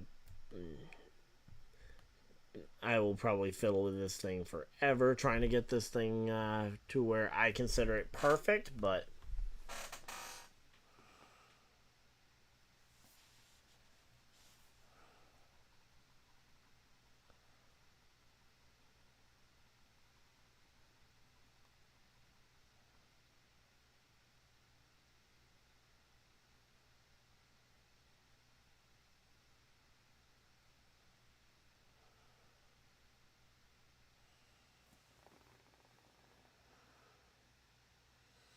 But, yeah, that's going to be the big caution that might end up shaking things up. Let's go ahead and check the fantasy lineup.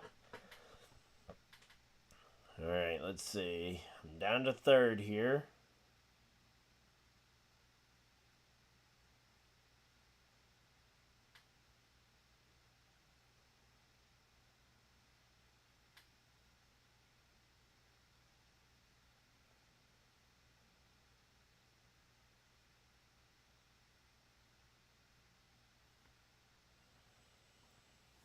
Alright, there we go. We are at commercial break, so we got time to go ahead and just kind of read chat, but nothing's really been going on in chat. Hopefully everybody is still enjoying the race. And yeah, we're just chilling out here. And yeah, having a fun time. Let's go ahead and check Twitter, see what Twitter's got to say about that one. Let's see.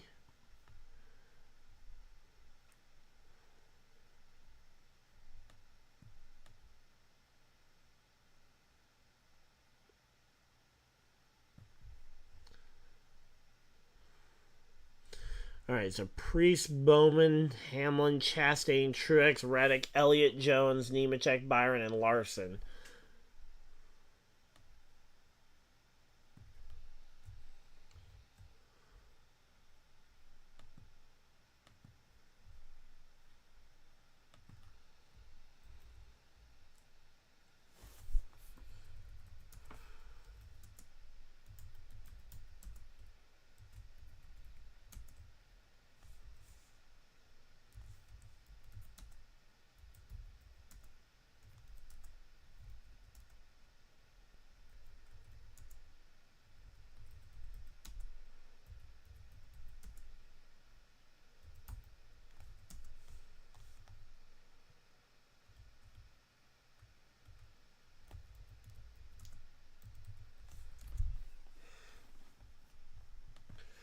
Alright, so here we go, coming back from the commercial break, and yeah, there's just not really much that happened there.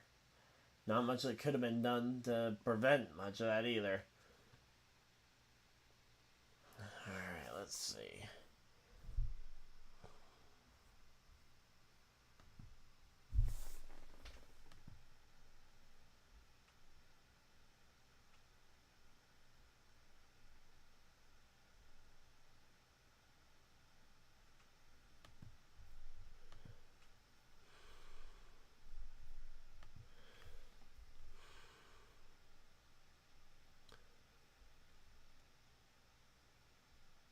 Oh!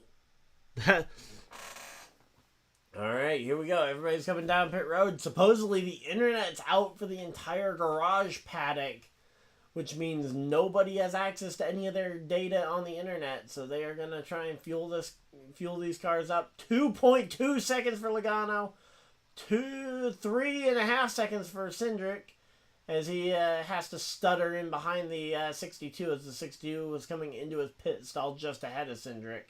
3.4 for Bubba Wallace. 1.9 second pit stop there for Chris Buescher. All these drivers gaining just fuel. Nobody taking tires here.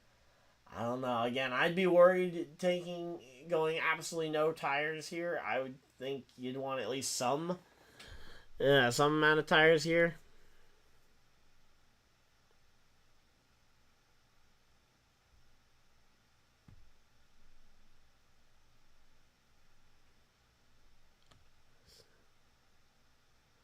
Let's see. Looking for anything else on Twitter to maybe talk about this one. Let's see.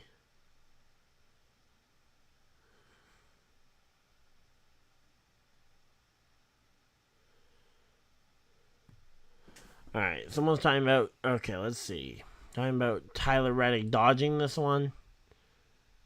I think, yeah, he does make it through, yeah.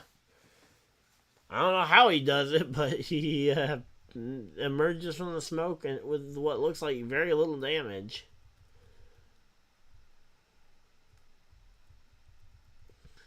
Just kind of watching every angle I can find of this wreck to see if I can see anybody else.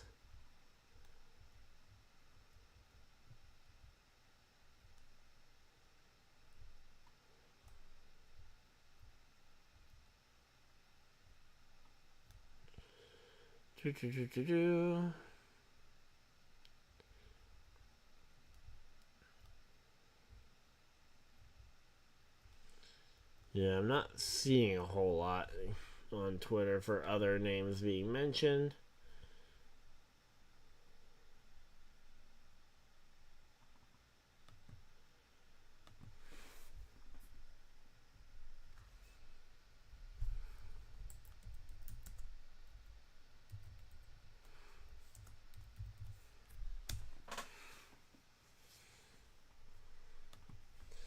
Alright, so there we go. Just chilling out here. Hopefully everybody's having a good time.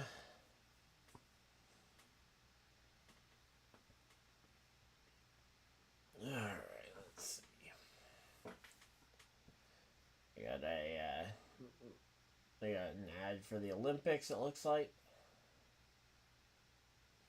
Might be. Oh, it's Special Olympics, not the regular ones. I was gonna say the regular ones just got done and don't have them for another 4 years, but no, it looks like they're talking about the Special Olympics.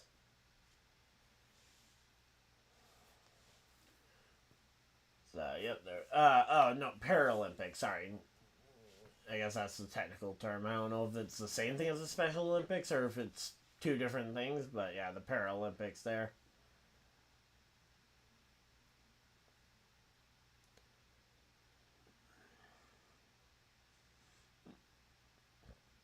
Alright, let's see.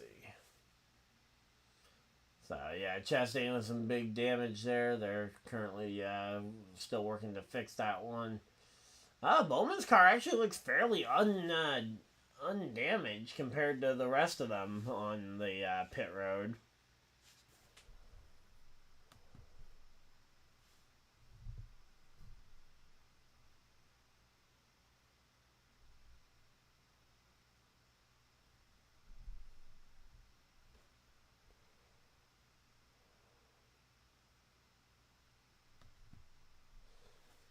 Alright, let's see. So here we go, just riding on board, and yep, just a slightly unsquare push on the back bumper for LaJoy.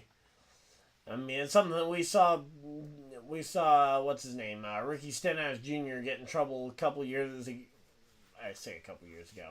Back in 2018, nearly 6 years ago, for doing the same thing at Daytona. Just giving that push on the wrong corner of the car, and it leads to big wrecks like these. Alright, there we go. So, yeah, big crash. Currently still being cleaned up. They've done pit stops. Now we're just kind of waiting to see what the field's going to look like on the when they resume the race. Looks like the Front Row Motorsports boys took no tires as well as most of the field. So, definitely curious to see how that goes. We got 38-34 lining up. And, yep, they are lined up nose to tail on the inside line. Let's go. Buescher currently your race leader. That would put, that puts Chastain as the first guy on the outside looking in. 34 points out. On the verge of being mathematically eliminated, barring or being forced into a win in your in, being mathematically eliminated from being able to point his way in if the race were to end right now. Now, obviously, Buescher being second, I don't know what that would change. I'd have to see what the numbers look like, but the biggest thing being Chastain being involved in the caution puts him way behind the 8 ball here. So, yep. So, Ross Chastain, Austin Dillon, Kyle Larson, Corey LaJoy, Chase Elliott, Noah Gragson, Denny Hamlin, Ryan Blaney, Martin Truex Jr. all involved on that crash, and I guarantee there's a second page. Yep. William Byron, Daniel Hemrick, Austin Hill, Ryan Preece, John Hunter Nemechek, Eric Jones, Tyler Reddick, Alex Bowman, and Ty Gibbs also involved. And here we go. Pace car is going down to the bottom, and a lot of people choosing that outside line. That's a weird one, seeing almost no inside line beyond about the top 12, 13 drivers on the inside line. Everybody else just opted to start in the outside lane. Which, again, just seems weird, but honestly, it's actually kind of the whole purpose of the two-lane thing of the two lanes was to try and promote this, and in particular with the choose cone, promoting that, hey, if the top line is just that much better, just go ahead and run in it.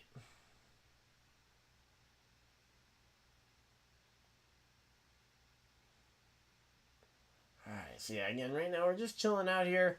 Austin Dillon and Austin Hill don't seem to be too greatly affected by the caution, or by the damage that they received from being part of that caution. But, yeah, there's a significant reduction, though, in that front half of the field here. And that reduction in field is going to make it a lot easier for the leaders to keep the lead, and for the making it a lot harder for these drivers trying to close in from behind. But here we go. Let's see. Once the second pack of cars here recatches the front pack, we're going to have a pretty big battle going on. So there we go. Yep, everybody getting into line.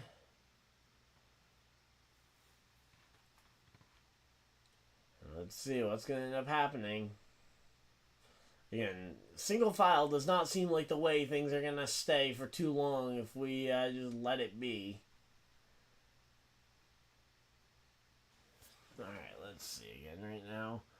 Just kind of chilling out. Hopefully everybody is enjoying this one. So, Buescher out in front, Logano to second, and again.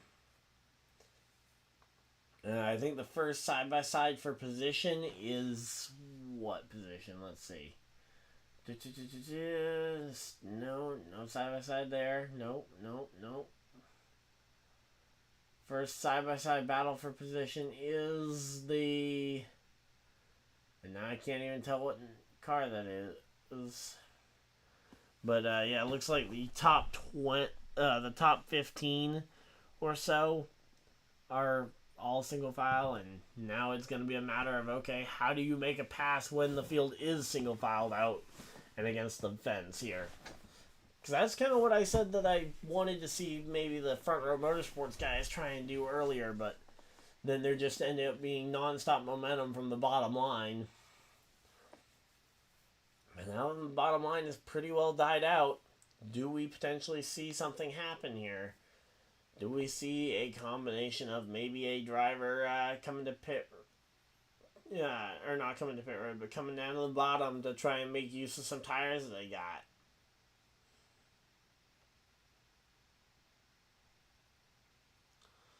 Alright, let's see. There we go. So SVG up into the Cup. He's up to Cup Series full-time next year. He's going to be taking part in, I believe, 7 of the remaining 12 races on the season, including this race here tonight, which he is running inside the top 10. So theoretically, he could potentially be in contention for a top 10, maybe even a win at the end of the night here. All you got to remember is trying to stay out of the wrecks.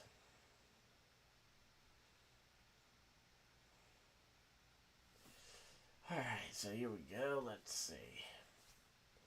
They're talking with Denny Hamlin, who just came out of the infield care center. And I don't have subtitles on. I normally try and have subtitles on.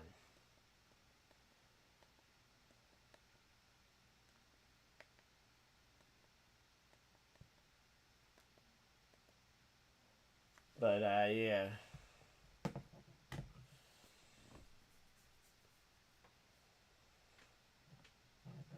Come on.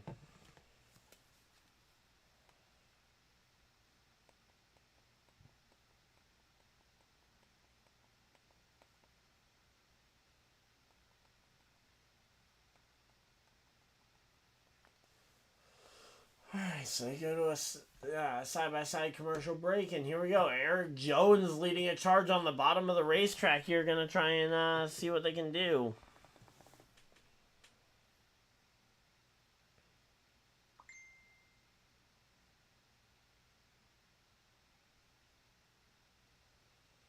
Alright, let's see.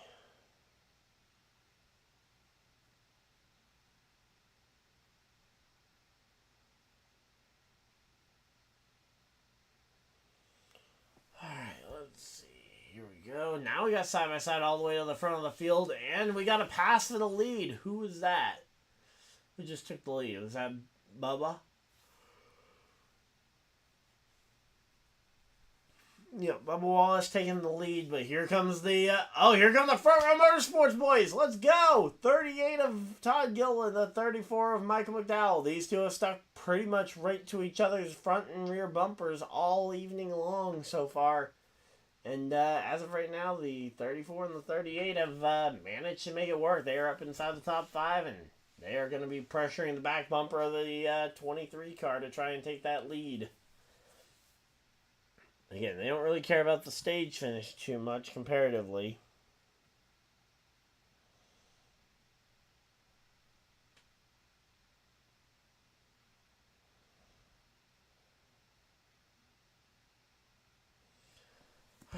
let's see. Again, right now we're just kind of waiting to see what ends up happening. And, oh, popping out of line. There goes, yep, there goes the 38 trying to take the lead. Yep. And it's going to work. The number 38, Todd Gilliland, jumps to the race lead, leaving his teammate Michael McDowell to fend for himself for at least a little bit. I'm sure he would love to have taken Michael McDowell with him, but yeah, to do that, you would have had to wait a little longer to make that move, and now he's gotten shuffled to the top line, and now he doesn't have a teammate up there to help him. As Michael McDowell gets shuffled back, 14th, 15th place, might even fall further than that here if he's not careful.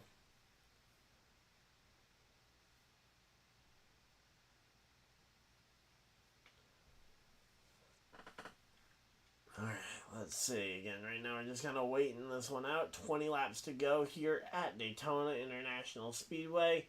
Joe Logano back to the front of the field. And let's see. Actually, let me double check on my, because for the NASCAR, or not NASCAR, but for the, Lap Down podcast, we go and make, we go and make, we go and make race picks and tally up points. Alright, let's see. So my pick for the week was Zane Smith, and Zane Smith's still in the race. He's currently 18th, right in the middle of the pack.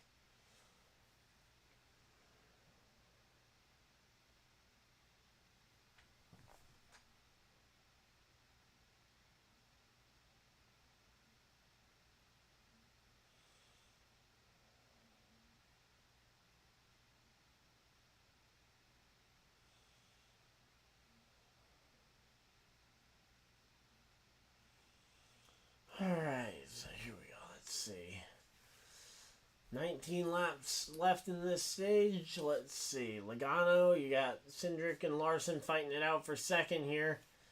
Meanwhile, you got Todd Gilliland giving a massive push to the 5 of Kyle Larson. In fact, he's in a little bit of a Kyle sandwich there, because he's got Kyle Larson on his front bumper and Kyle Busch on his rear bumper.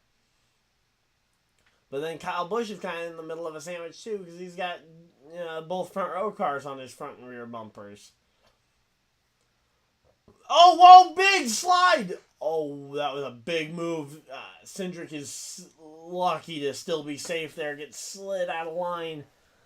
But Austin Cindric slides all the way back. He's trying to find a place to get in line, tries to cut in front of the 51. I don't think the 51 wants to be involved in any more cautions here. And now Cindric finds help in the form of a 15 car who was willing to let him in line. Alright, let's see. So yeah, that was definitely sketchy there, but luckily no spin, no caution flag, which means we get to see this race continue on. 17 laps to go, and it definitely could be an interesting finish here. But, let's see. Kyle Larson to the lead of the race. You got Joe Logano on his inside. Row 2, you've got the Penske of Ryan Blaney and the 38 of Todd Gilliland. Behind Gilliland, you've got Kyle Busch, and then the other Front Row Motorsports car there in 4th place in line. Alright, let's see. Again, right now we're just kind of making this one work. And let's see. Kyle Larson, Logano, Blaney. Oh, here we go.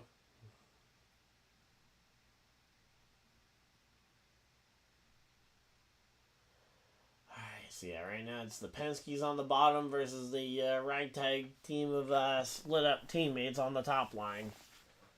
Yeah, Chevy, Ford, but the two Fords that I mentioned in 2nd and 4th on the top line, being the two Front Row Motorsports cars.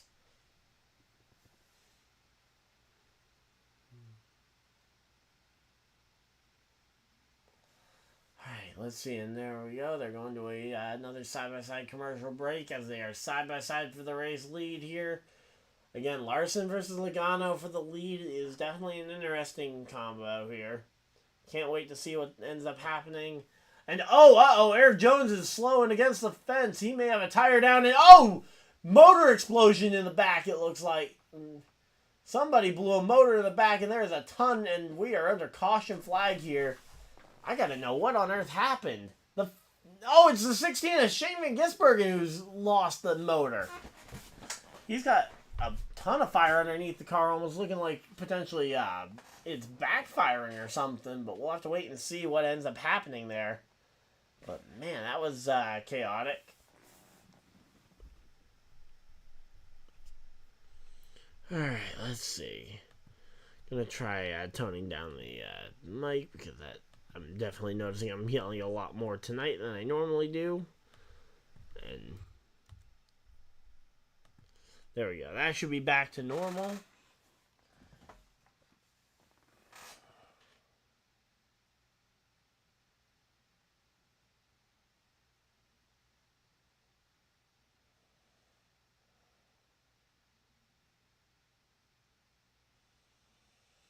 Alright, let's see. So, yeah, there we go. They've gone and taken the fire extinguishers to the 16 car. Alright, here's the replay. What on earth happened? Okay, so the 16 just started blowing up out of nowhere, and the 43 had a completely unrelated incident. Alright, so let's see. There goes the 43's tire goes down.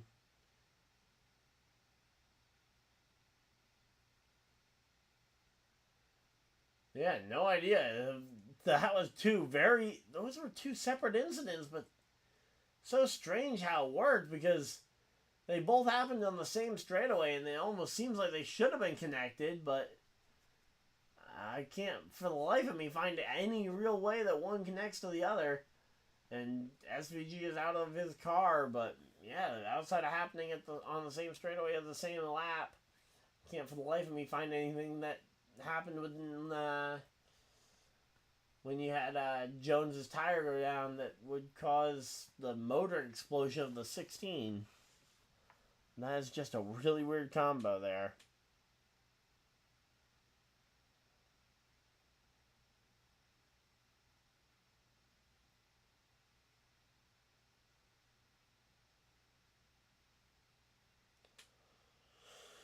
Alright, let's see.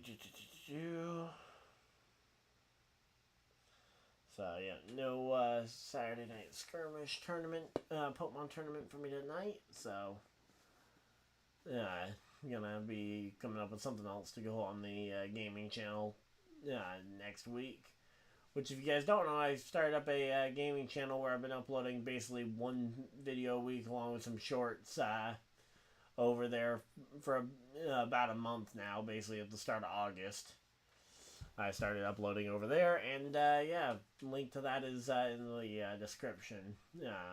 So if you guys like Pokemon content, that's the main game I play. So that's what's going to be being played there. I'm part of a group that we do weekly tournaments and been making those into videos recently. And then just whatever other gaming videos I decide to end up making. Alright, that looks to be...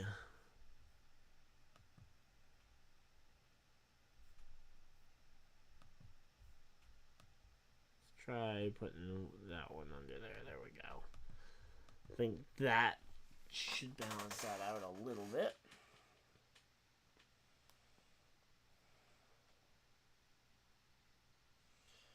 Alright, so yeah, again, these front row motorsports cars have actually done pretty well for themselves here.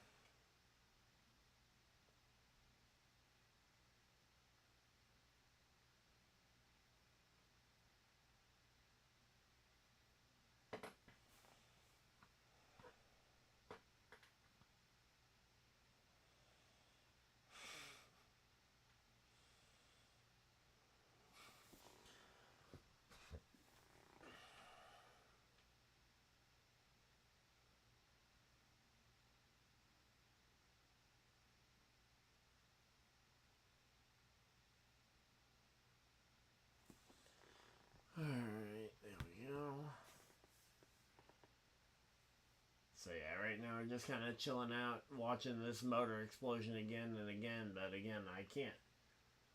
Okay.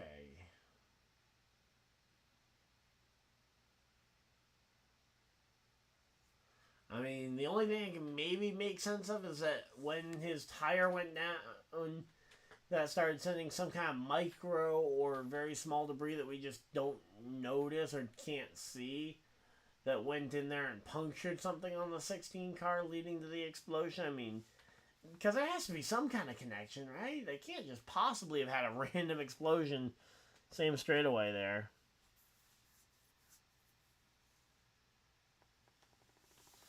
Alright, so there we go. Torched the car, and now they are under the caution flag here for cleaning it all up. Gives Chastain and his crew a chance to try and go and fix some of their damage. The biggest thing is just trying to make sure that you don't end up falling a lot down if you think you're still competitive, especially for the win. But they go to a commercial break. I'm gonna run a quick ad and I'm gonna go use the bathroom, and I will be right back, guys.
here we go. We are back. Sorry about the delay, guys.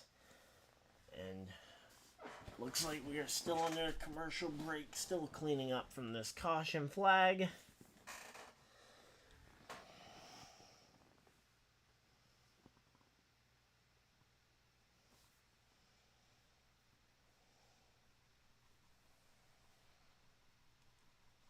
Alright, let's see. Alright, I'm going to go ahead and double check my fantasy lineups. And if you guys play the NASCAR fantasy game, I would recommend you guys check your fantasy lineups as well. Alright, let's go ahead and see.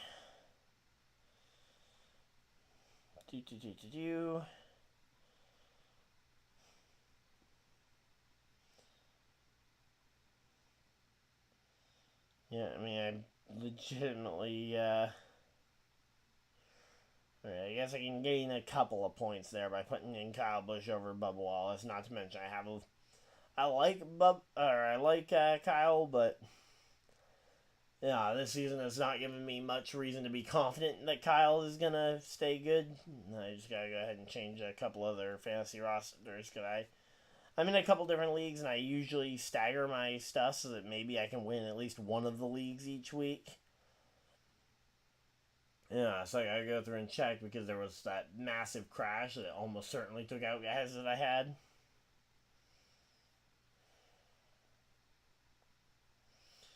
Alright, so how is everybody's day going, though? Hopefully everybody's having a good time. We're under caution. We got about 8 laps to go before the pits lock, before the picks lock for the NASCAR fantasy game, so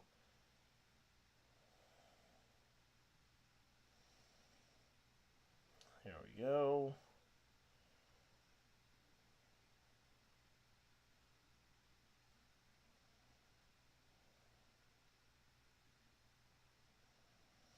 And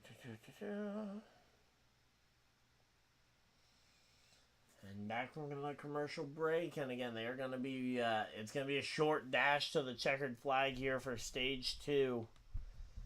This dash for the checkered is going to be a fun one. Hopefully, hopefully everything stays nice and clean here. Alright, lights are off on the pace car. Here we go. Just trying to fix as many fantasy lineups as I can before we go green here.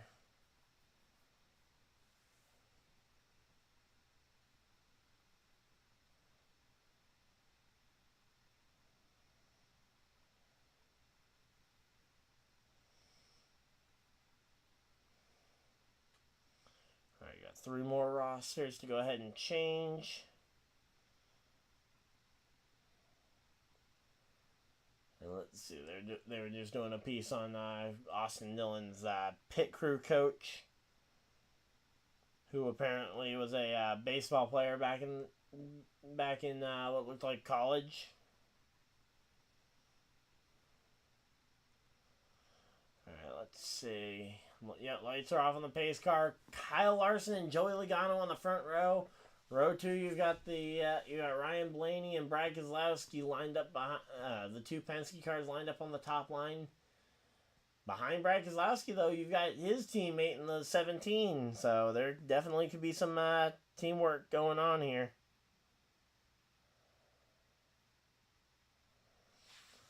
Alright, and here we go. Pace car dives for cover. 7 laps to go when they hit the green flag, and green flag's out. We're back to racing. Only 7 laps to go. It's going to be a very short one to the checkered flag here. The question is, how short, and can they manage to hold on for just the remaining 2 laps here? Or not 2 laps, sorry, 7 laps. Honestly, though, as long as they can make it through these first 2, I think we'll be good to make it the remainder of the way. But, yeah, right now, though, these 2 lines, they're going to be aggressively pushing as hard as they can. You got the 2 front row motorsports cars on the inside line, separated by the number 8 of Kyle Busch. And, oh, there we go. Bubba Wallace starting to potentially look to maybe move up to the top line to see if he can get past Chris Buescher here. Which Chris Buescher has been earning a ton of points today, and Yeah, it is just an absolute stack up. And oh, we got somebody sliding to the outside, maybe trying to make a third lane, maybe just out of control, trying to hang on to the car. But that bottom line seems to be proving to be the superior line by far here. Yeah, Kyle Larson theoretically could move up the track to try and block this run from Logano that's coming, but no, doesn't go for it. Logano gets back to side by side, and Logano can try and start side drafting the 5. But the 5 getting a nice big push here into the turn. And that's going to be a nice big push. Again, Larson potentially could try and move up the track. But I don't know if he'd be able to get up there right now with how he is. He theoretically is clear. But with the time lost in trying to move up the track at that point, I think he would have wrecked himself trying to block. Oh, and we got the 38 of Todd Gilliland trying to move up to the top line. Looks like he may be stuck in the middle. It's hard to really tell because the middle and the third line both kind of diverge there. So it's hard to really tell who the superior line of those two is going to be. And here comes Bubba Wallace and Tyler Reddick on the top side.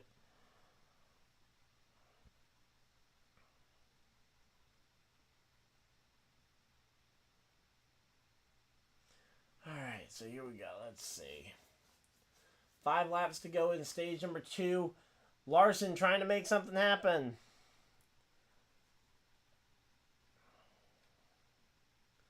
Larson out in front right now. He's got all the room behind him. And then you've got the, looking around, you got the, yep, there we go. Somebody trying to move up the track. I believe that's the, yep, there we go. That's the 6 of Keselowski moving up to the middle line in front of Joey Logano, basically trying to keep Logano's rear bumper, or Logano on his rear bumper here. But the 17 of Busch are going to give a massive push here. And that 17 giving that massive push is going to keep the 5 in contention for this stage win. And it is such a close fight here for the points. I got 2 more fantasy rosters I want to check real quick, but here we go. Brad Keselowski challenging Larson for the spot. The 5 and the 6 car fighting it out for spot number 1.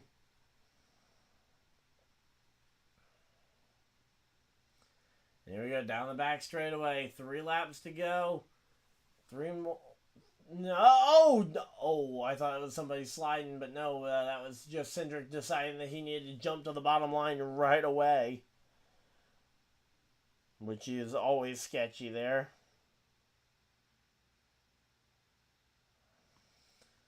Alright, there we go. Here we go. 2 laps to go. Brad Keselowski, Kyle Larson side by side as they take 2 laps to go. A lot of moving and shaking here. Curious to see what's going to end up happening. Again, 2 laps to go here. You've got so much Ford power in and around this top group.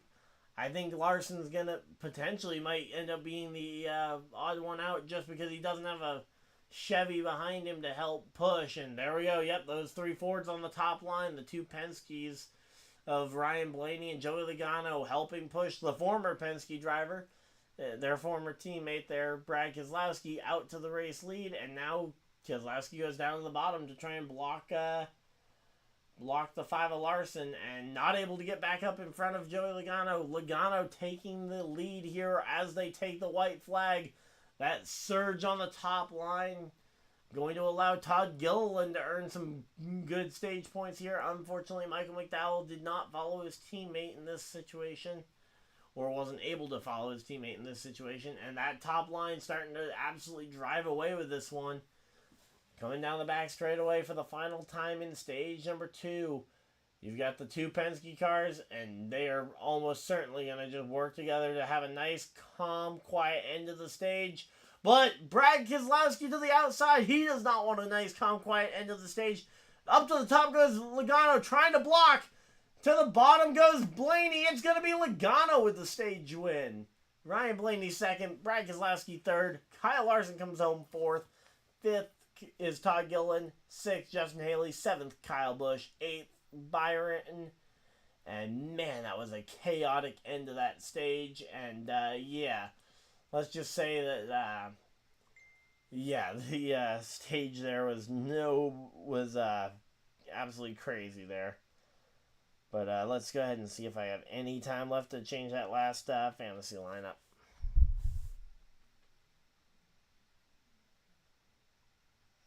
I'm anticipating I am probably out of time, but I am going to make an attempt here.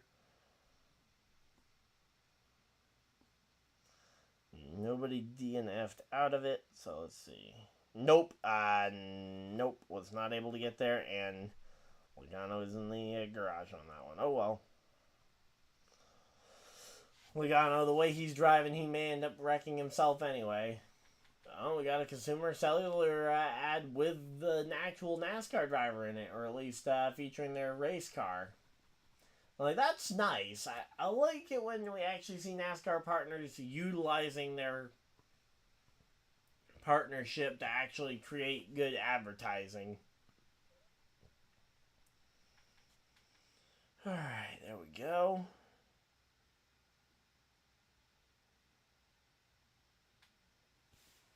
And we've had ourselves a pretty good race so far. 65 laps to go. And this should be a fun one down to the checkered flag here.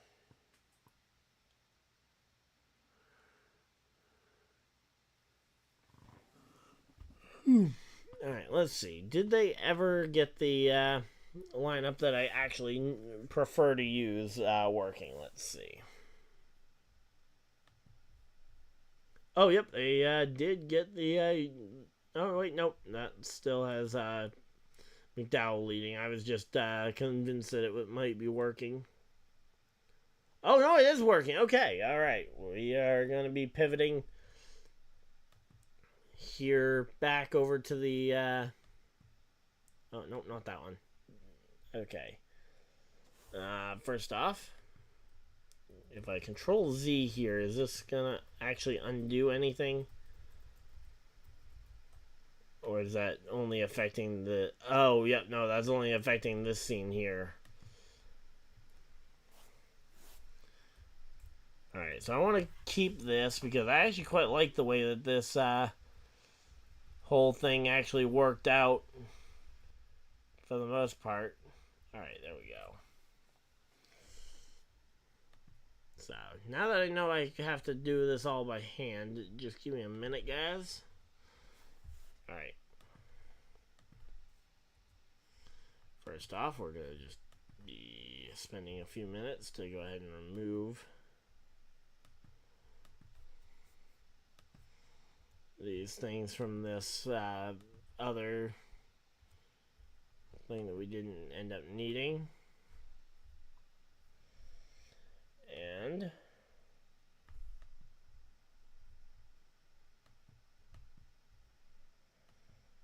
alright, come on.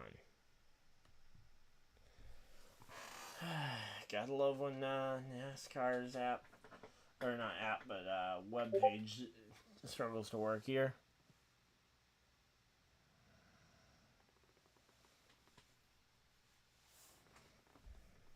Alright, come on. Alright, here we go. Come on. Race Center. Should give us our normal leaderboard layout. There we go. That's how I like to lay that out. Alright, so give me a minute, guys. This is, first off, way too big.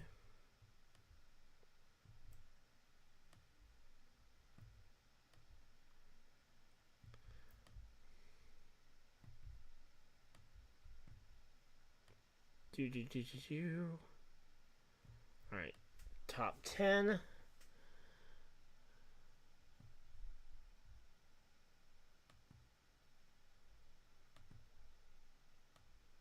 Boom. And then we like to, oh, no.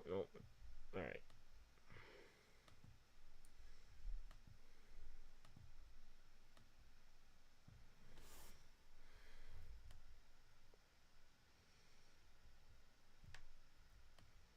Alright, so we like having the total number of laps there. But we should only need, alright. Definitely gonna have to mute my Discord here at some point. Alright, let's see. So, pit stops are happening. Doesn't look like anything major has happened. I'm gonna just try and keep a half eye on that while I get the, because time behind is the big thing we need from here that we haven't gotten yet. And then we just try and center this to make it look good. And there we go. Alright. Feels nice to have the classic lineup, or classic leaderboard going there.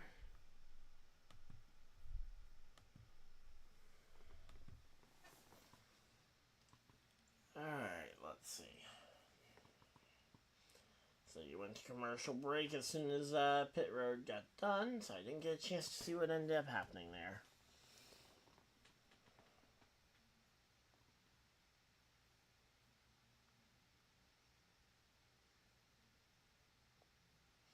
But yeah, I'd be shocked if there isn't going to be a ton of crashes at the end of this thing.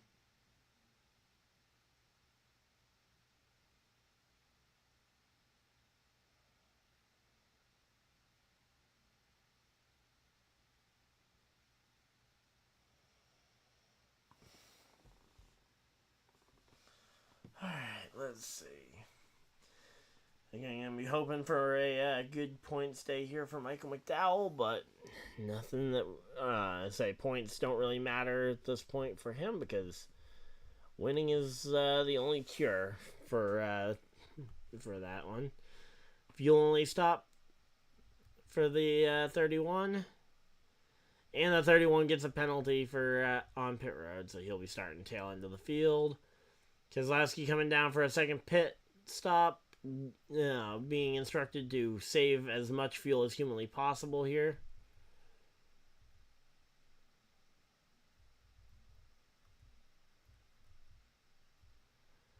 Alright, there we go. Michael McDowell getting some fuel. Let's see. Yep. Fuel only for the 38 as well as Todd Gilliland. Todd Gilliland to the rear of the field for crew member over the wall too soon on a fuel stop where the guy with the fuel doesn't even have to...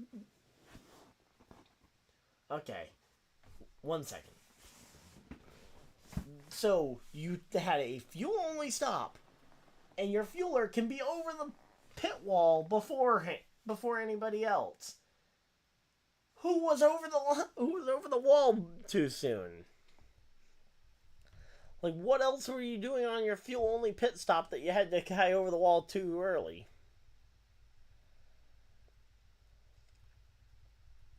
Curious to see that one.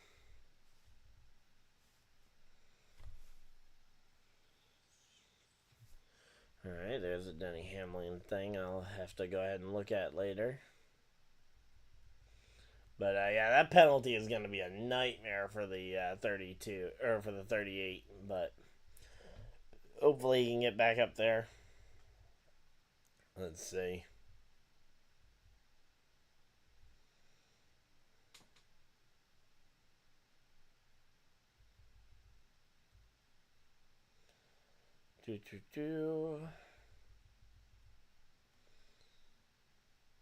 So Reddick's now up 23 points over Larson for the regular season championship. Chase Elliott, who wrecked out of this race, definitely provided a bit of a bubble here for the for that one. And now we got Michael McDowell and Josh Berry on the front row for the restart, and this is going to be an interesting one. Pace car pulls off the racing surface, but yeah, there's a lot of situations here, and showing the onboard here of Brandon Benesh, who should not be back at the track yet, but the NASCAR appeals panel decided to rescind part of his penalty to basically knock his the spotter's penalty down for saying wreck him from 3 races to 1 after he already served it at the Michigan race. And now we got Michael McDowell, Kyle Busch out in front of the field. Let's go. Zane Smith though, right there in that mix. Coincidentally, he was my race pick on the podcast, mainly because I decided that the most reliable way to pick a winner here was to use a random number generator until I got a number that's actually a car number in the field. I got 64 a lot of the I got car number 64 a lot when I was randomly spinning that thing trying to get a actual pickable car number. But yeah. With Michael McDowell leading right now, that puts Bubba Wallace and Chastain out, and Buescher is in only by 20 points, which is a very narrow margin here. And obviously, Michael McDowell leading changes a lot of those things there. It shifts a lot of stuff about the cut line.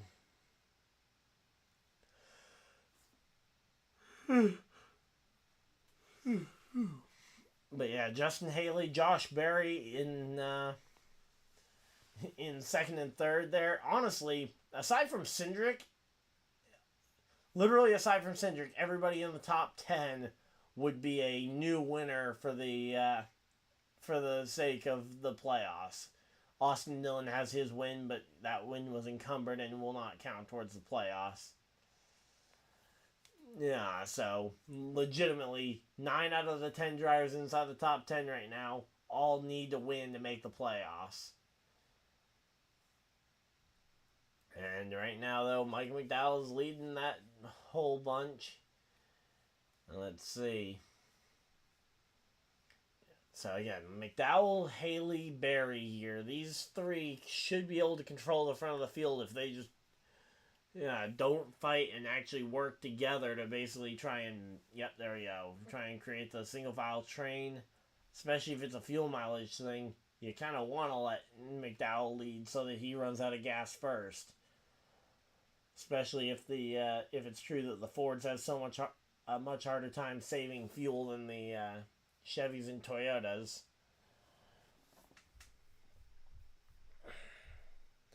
Which I'm still not convinced that that's accurate, but it very well could be. So there we go. They got college football coming back now.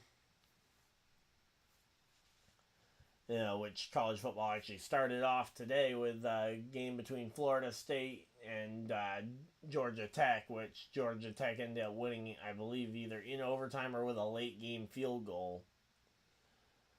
But, ultimately that put the game out of reach for the Florida Seminoles.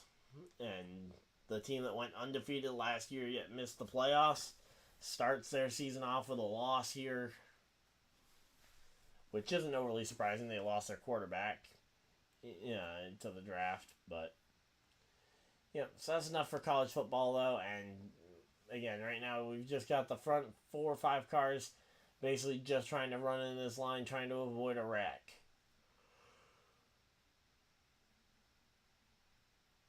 Oh, man. Yeah, sorry if I'm yawning a bit more than I usually do during these races. I do not. I'm on about 3.5 hours of sleep. So here we go.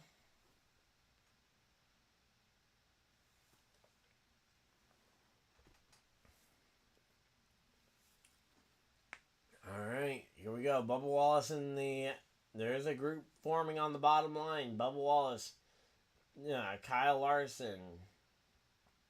Oh, no, sorry, that's not Bubba Wallace. That's John Hunter Nemechek on the front of that pushing line. Alright, so it's those 2. Then you got Daniel Hemrick in behind them. Not even sure who's in behind him. Trying to see car numbers if I can to try and be able to call them out. But, yeah, as of right now, though, again, we got still a pretty good race going here. We've had our absolutely chaotic start. We've had our 2 stage finishes. Now we got a 54 lap run to the checker, where every point's going to matter. And all these drivers are doing is just saving the fuel right now.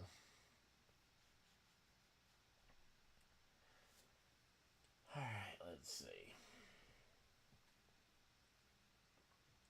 So a total of 40 cars are in the race. And let's see.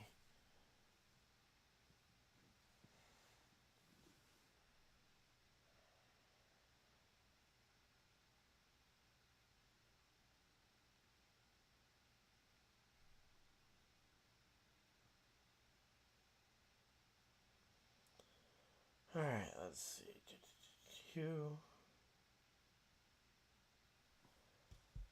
Alright, let's see. Again, right now, John Nemechek's actually getting some decent pushes here from that inside line. And, oh, there's the 22 Logano in behind them. And the front two drivers starting to move down the track and gonna basically block that inside line and try and take that momentum for themselves.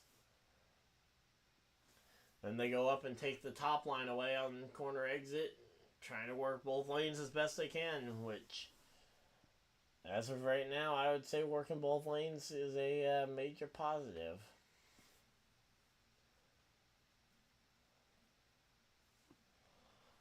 Alright, let's see. And there we go. Justin Haley down to the bottom of the racetrack. He's trying everything he can to try and get by Michael McDowell right now. And McDowell trying to do everything he can to hang on to this lead.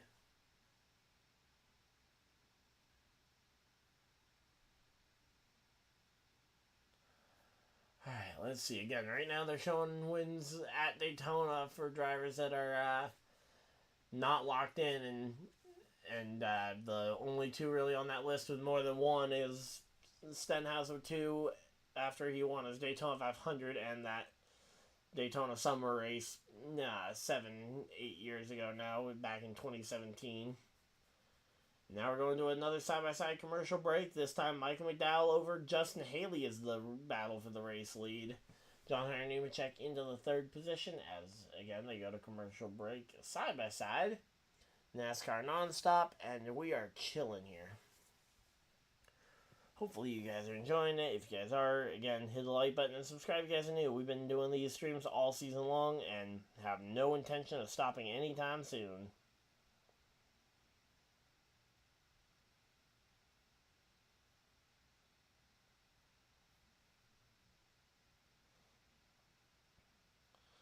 Alright, let me go ahead and just check some things.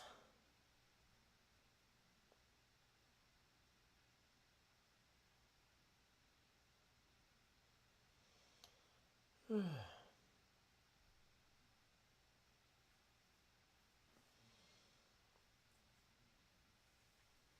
yeah, just chilling out here. Hopefully everybody is having a fun time.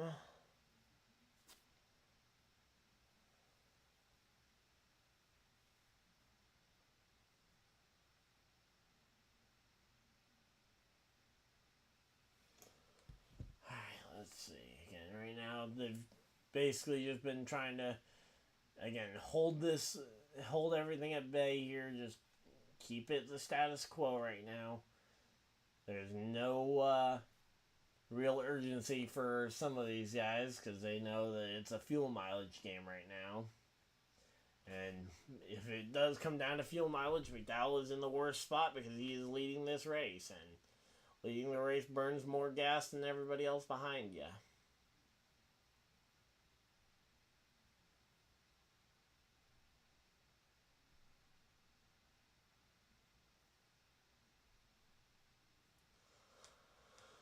Alright, and again, right now we're just kind of waiting for the, so Darlington next Sunday at 6 p.m. Eastern Time. That's going to be the regular season finale, but really, I know that in reality there is one more race, but I think every single driver out here is basically treating this as the last chance to try and race their way into the playoffs. I mean, especially guys like McDowell, like Gilliland, like even Zane Smith here.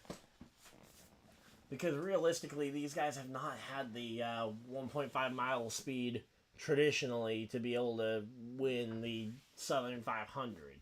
Now, someone like Eric Jones, who had that flat tire earlier, he is probably one of the few drivers I think that is in a must-win, that can kind of sit back and enjoy knowing that, hey, I've got the speed to actually go and win next week, potentially.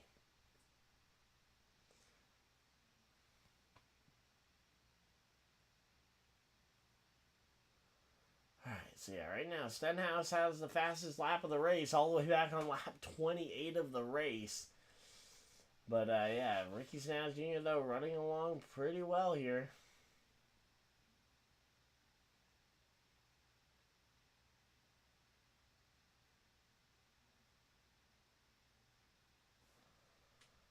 So yeah, again, right now we're just kind of waiting to see what's going to end up happening.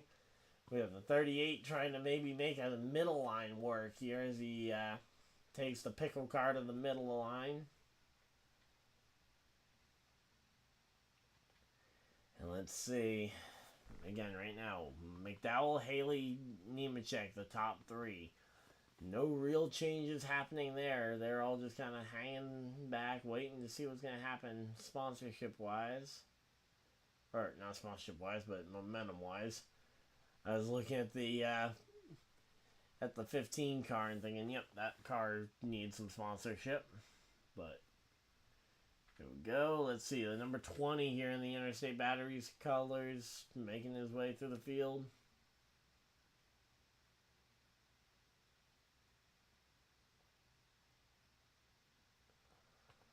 Alright, and again, 46 laps to go, 45 to go here.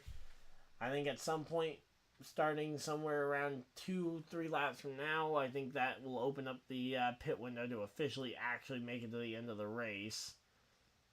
So I think if you're McDowell, if you're one of, well, maybe not McDowell considering he's at the lead of the overall race, but if you're someone like Zane Smith who's in the back, who we haven't really talked about much today outside of him being my pick for the race win. Yeah, potentially trying to find a group of cars to maybe try and force a pit stop early.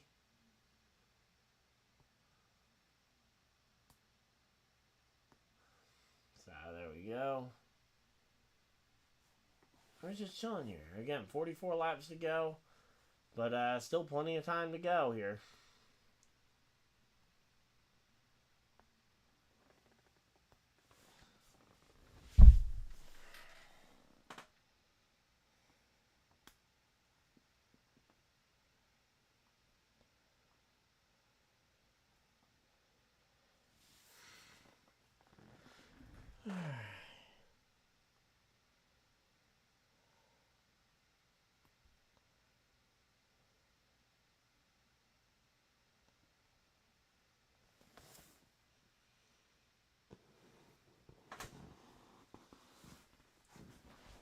Let's see. Michael McDowell versus Stenhouse all the way back in the pack. Looking at a throttle analysis. And yep, McDowell not lifting whatsoever versus Stenhouse, who's maintaining almost the same speed, if not a little bit faster, by going to like half throttle because of the fact that he's in the draft and just kind of being towed along.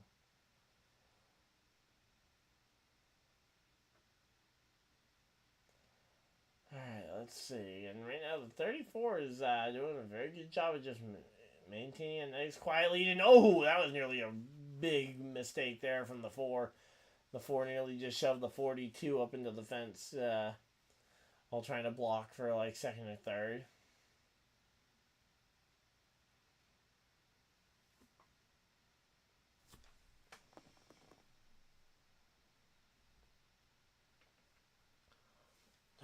Let's see, again, right now, all Michael McDowell wants to do at this point is have these last 40-something laps evaporate here, and no unnecessary chaos. That's all we want, is Michael McDowell. We want our redemption here from the Talladega race in the spring. We want a race where we're leading, we're basically the favorite to win the race the entire final run as we're out in front, and then we end up being the driver that runs out of our driver just runs out of talent at the very last second.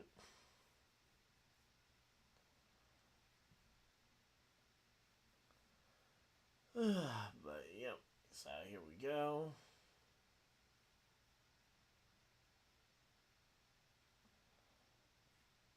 So, yeah, showing off Justin Haley's one and only Daytona win as he is now out and leading this race.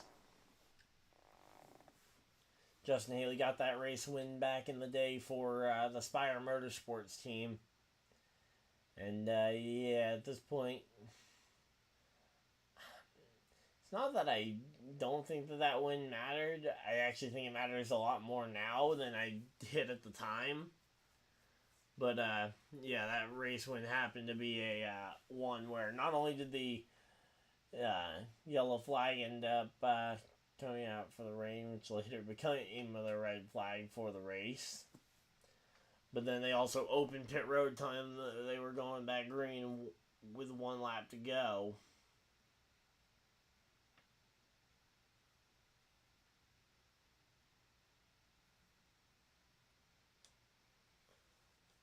Again, right now the pit window's open, but again, I don't know if you're going to be able to convince most of these guys to just jump down to pit road because, well, the pit road window's open. And these teams typically have a lot of data in the pit box, so as long as they know what works and what doesn't.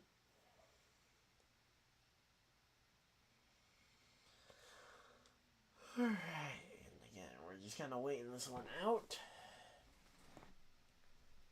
And let's see.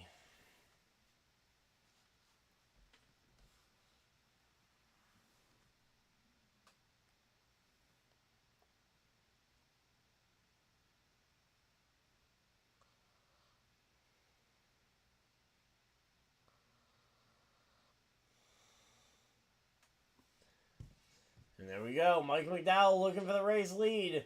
Trying to take the spot back from Justin Haley. Haley on the top side. Can Haley get the spot back? Yep. Haley gets the spot back. And now can start to work both lanes again. Michael McDowell on the bottom. And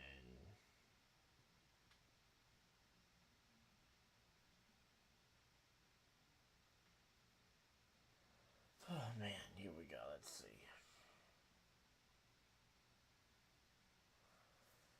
I'm going to try turning down some of the lights here because they are kind of bright in the face, and genuinely they shouldn't make a major difference here on the thing.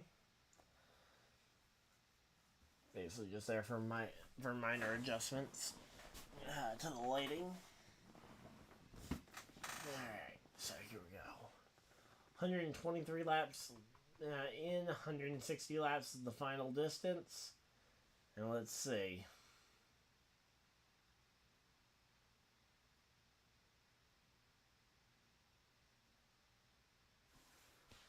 Alright, so yeah, here we go. Let's see. We're just chilling out.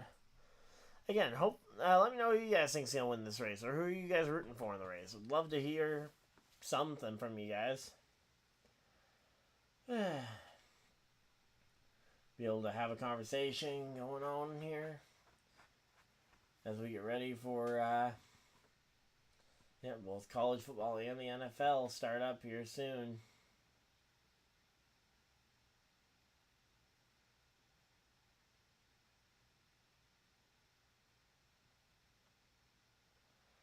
Oh man, I am really starting to feel a little bit tired here.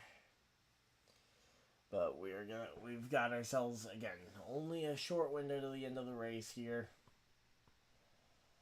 And tomorrow we got the truck race. I don't think I'm going to stream that one. I got some other stuff I need to do around the house, so don't anticipate me streaming the truck race. Alright,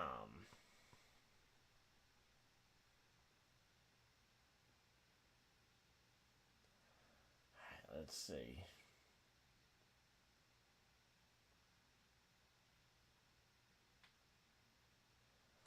Alright, so yeah, Michael McDowell fell back a bit and slotting himself into line here in the 7th position.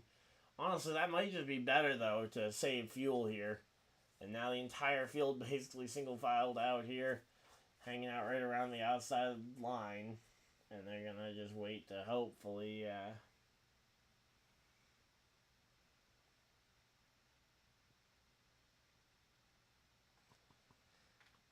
let's see. Average finish at Daytona. Wow. John Hunter Nemechek has an average finish at Daytona inside the 10s?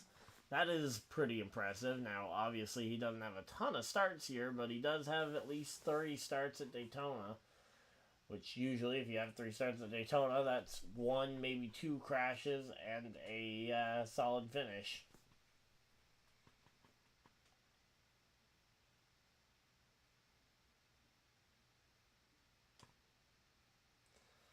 Alright, and again, right now we're just kind of waiting this one out. Both the Kyles, Kyle Larson, Kyle Busch are hanging out 4th and 5th. And again, we're just kind of chilling here.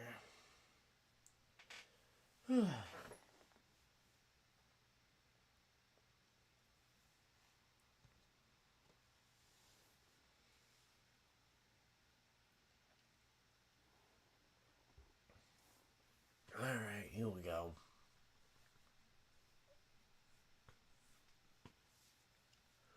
So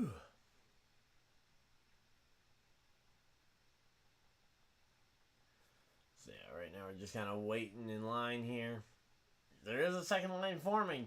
Not Ty Gibbs, that's Christopher Bell on the bottom line. Bubba Wallace on the bottom line. So there is a second lane forming here.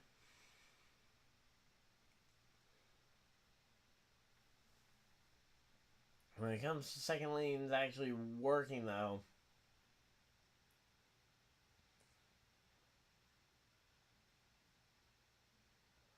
alright, there we go. The 19 gets his pit stop done. That's the final pit stop for the 19. But, yeah, unfortunately, it appears to be a pit stop alone.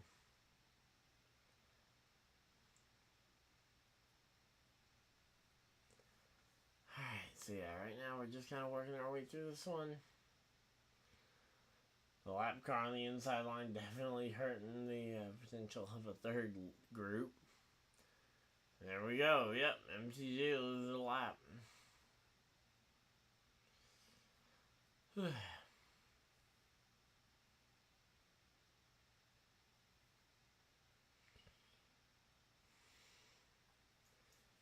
Alright, let's see. Again, 32 laps to go. We've got a long way to go here. It's just getting started.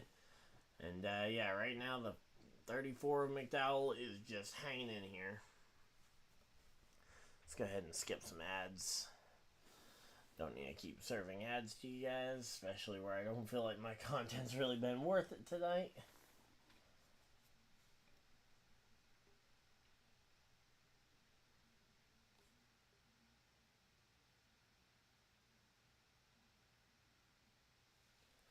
Alright, let's see.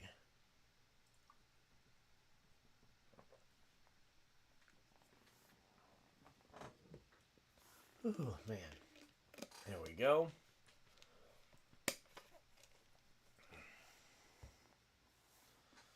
So there's a big run on the top side. You're gonna potentially beat the inside line. No, car number 15, that's Cody Ware. And Mike McDowell gets out ahead of him. There we go.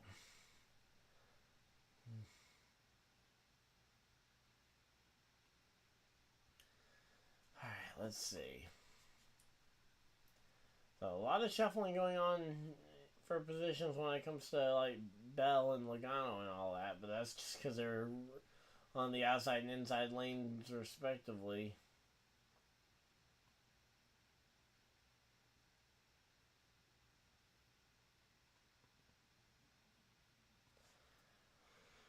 Alright, and here we go. Again, we're just kind of waiting to see what on earth can be done here. Are we going to see a potential yellow flag?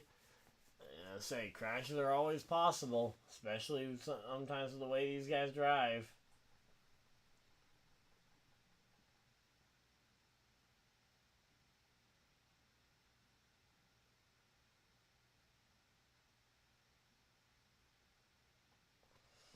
Alright, again, right now we're just kind of waiting. I'm going to go ahead and dim some lights as well real quick. We're at a side-by-side commercial break, but everybody's single filed out. We're just kind of waiting on stuff, so I'll be right back over here. There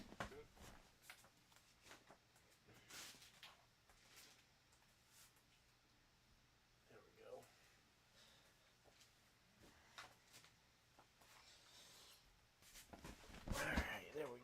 should hopefully still be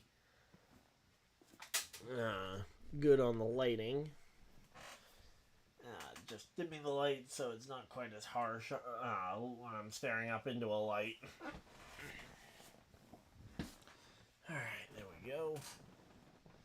So again, right now everybody's just kind of running in line here. Don't think anyone's really trying too hard to take the spots except for this inside line, which is starting to build. You've got now about, looks like 5-6 cars in there.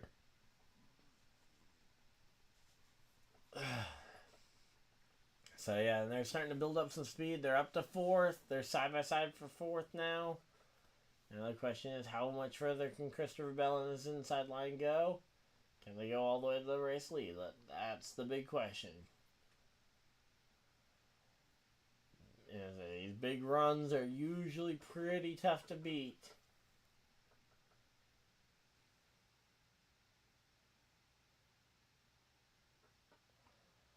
Alright, let's see again. Right now we're just kind of waiting this one out.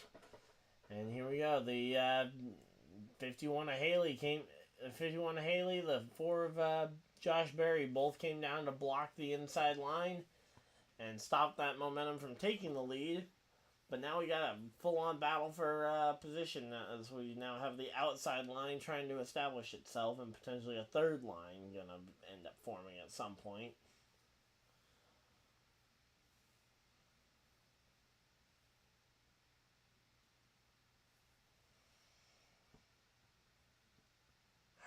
Again, right now we're just kind of waiting this one out. 42 of Don Hunter Nemechek getting pushed by the 5 of Larson.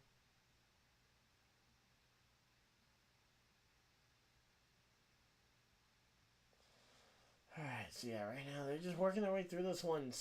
26 laps to go. It feels like we should be closer to the end than we are, because we are still quite a ways off from seeing the checkered flag. Yet it feels like we should be pretty close to the end here. I might go ahead and turn this light back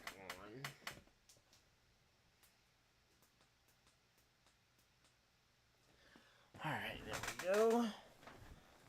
Should at least be some light. And again, we're not trying to turn it all the way down, but just trying to dim some of the lights that I would normally be staring into. Alright. So here we go. Here comes the push from the 5 and the 32. Alright, and right now again, they're just working their way through this one. It looks like McDowell and Gilliland have either found each other or they are now side by side for position back there. But they are now in 11th and 12th place.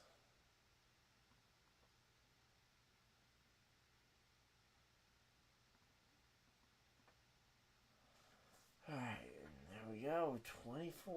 24 laps to go. It feels like like it should be a short run to the checkers. But 24 laps around here, especially when there's another guaranteed pit stop potentially. Man, this run is just so clogged up with Alright,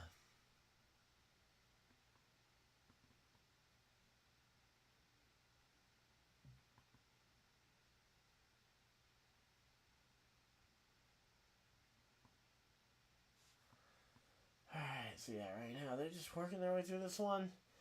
And yeah, the 38 is in the middle of 3 wide. Wow. And hey, it's working right there. He just passed Michael McDowell to get up into the top 10. And here we go.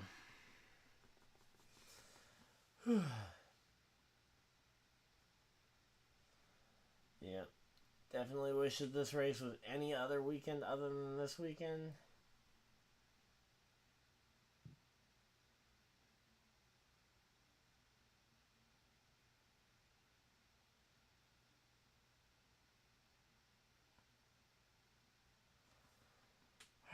Again, right now we're just kind of, it's deadlocked in a side-by-side battle at this point. The 42 of Nemechek has gotten to the side of the 51's door, but just no progress one way or the other has been made.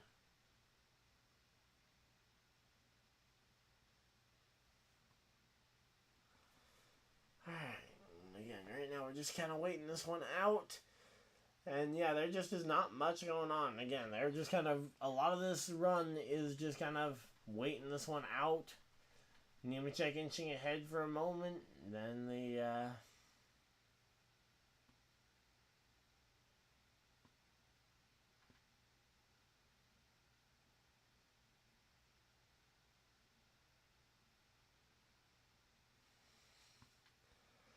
Alright, let's see again. Right now we're just working our way through this one. Justin Haley or John Hunter Nemechek winning this race would be a major upset to the points battle. Similarly, here comes Kyle Busch on the outside. That would be another driver who could drastically change the outcome of this race.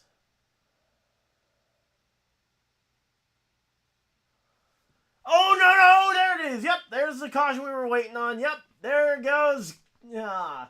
Only one car, surprisingly. The 42 at Nemechek just cleared himself down ahead of the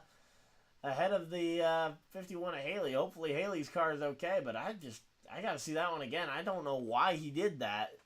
Just pulled right down in front of the, what was at the time race leader.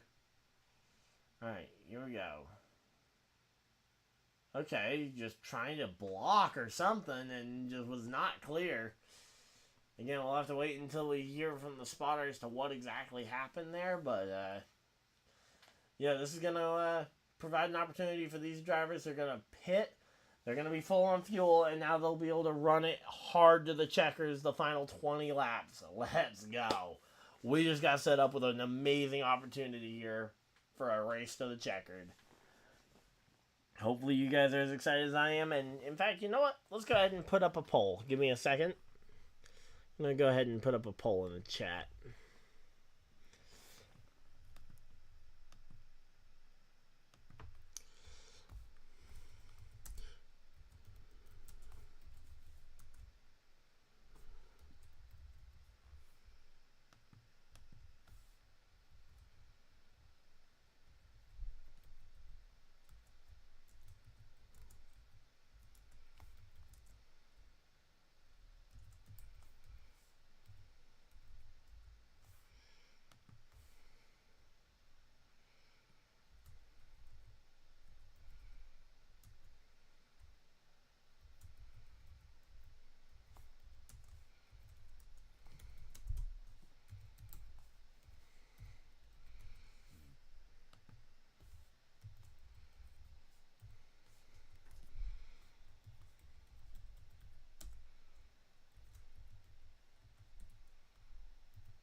Alright, so there is the poll here for the race.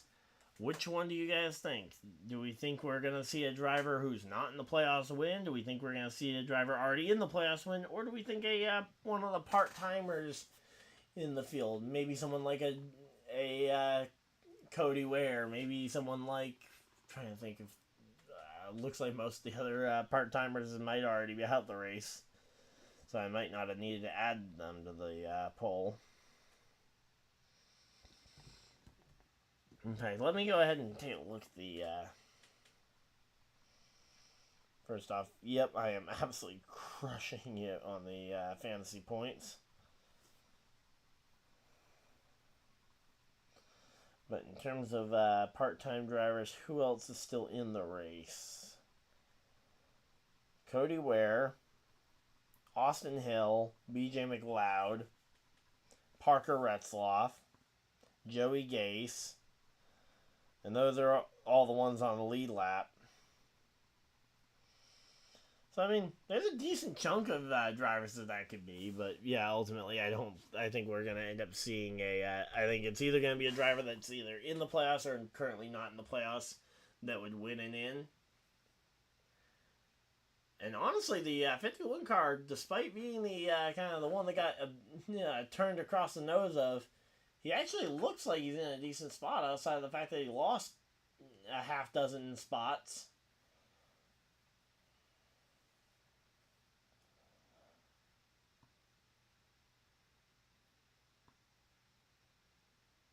Yeah, I will say, I wouldn't complain too much if they do opt to give him his spots back, as I mean, he did nothing to deserve getting dropped out of that spot, but ultimately he had it happen anyway. And here we go, everybody coming down pit road, final pit stop here.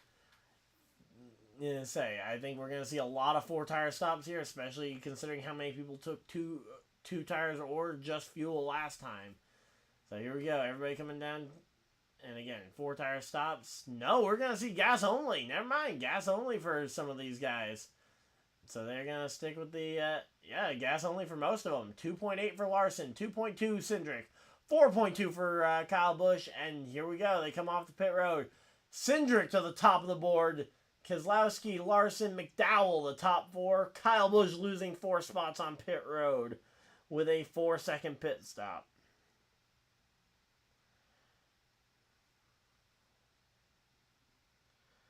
Alright, there we go.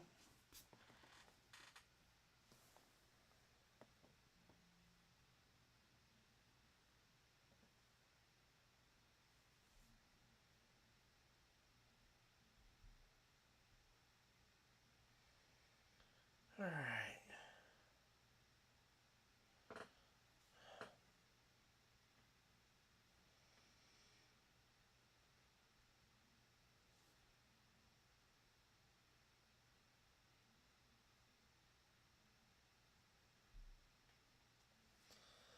So, Kyle Busch and Michael McDowell came in as drivers 1 and 2 into the pits, and now it's going to be Cindric leading the field. I certainly hope somebody can find a way around Cindric. I don't want to see a second Cindric win this year. I mean, I genuinely don't hate him or anything, but he just, especially with the way his first win this year came about, it really felt like it was kind of a gimmick for the most part. And if he ends up falling into it again, it's another one of those situations where I just would feel disingenuous.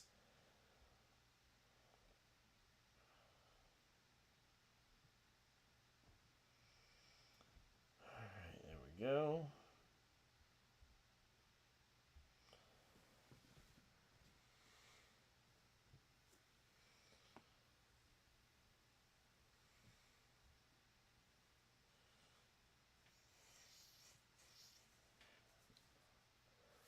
Alright, so yeah, we are just chilling out here. Hopefully everybody is having a fantastic day.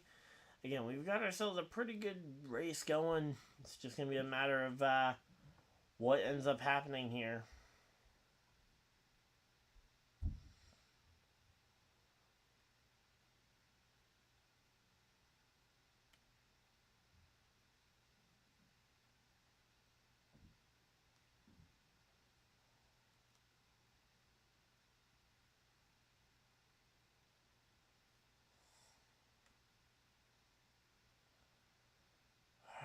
Let's see. So back from commercial break, and we'll hopefully get a chance to see.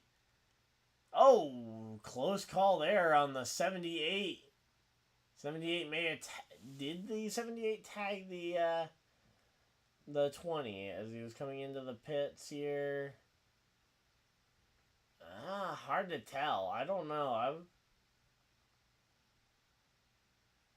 I'd be inclined to say that maybe the 20 actually got away there without damage, but hard to really tell without being on those cars.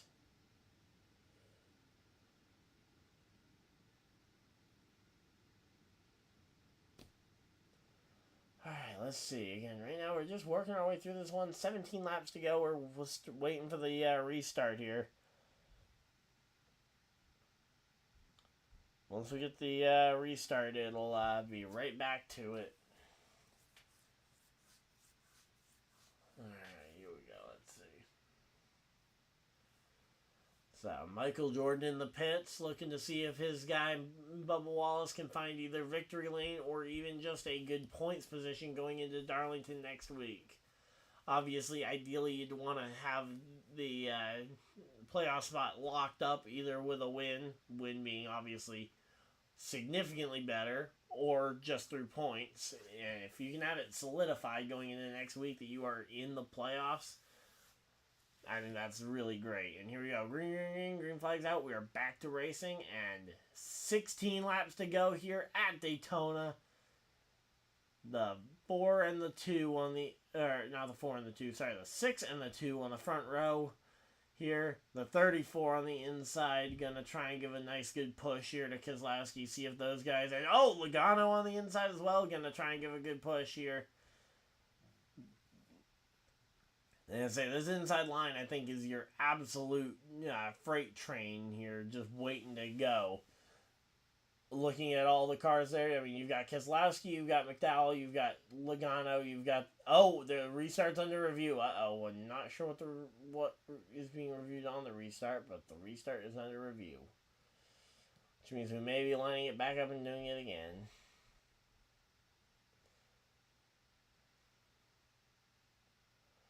But, yeah, here we go. Let's see. Alright, so here we go. Again, just pushing it as hard as they can right now. Again, that inside line, you've got so many drivers there that could theoretically be real contenders for this win. And they've been some of the strongest pushers all day. I mean, Blaney, Logano, McDowell, Keselowski. Those 4 drivers there have created 90% of the runs on the day, have come from one of those 4 cars.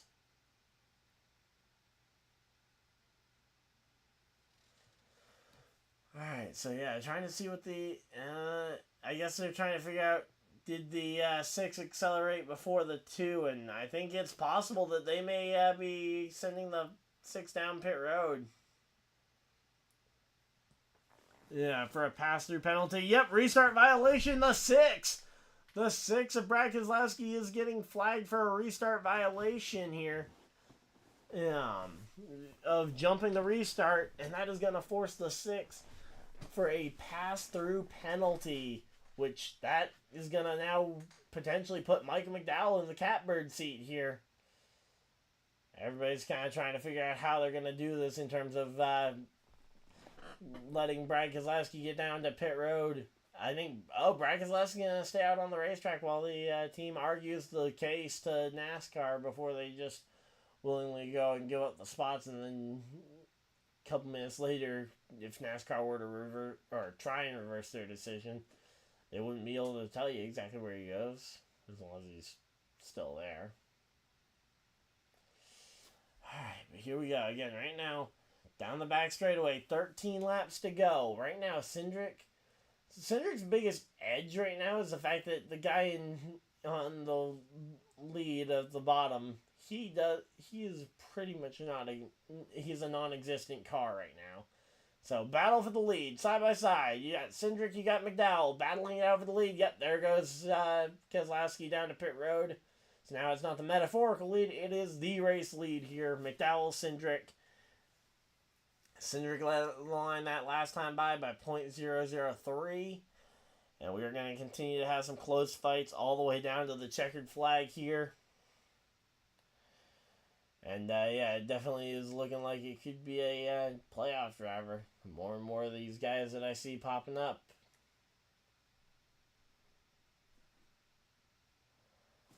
Alright, and again, right now, they're working their way through this one. It's pretty, we got a pretty good group here. Again, 12 laps to go. Working their way through this one.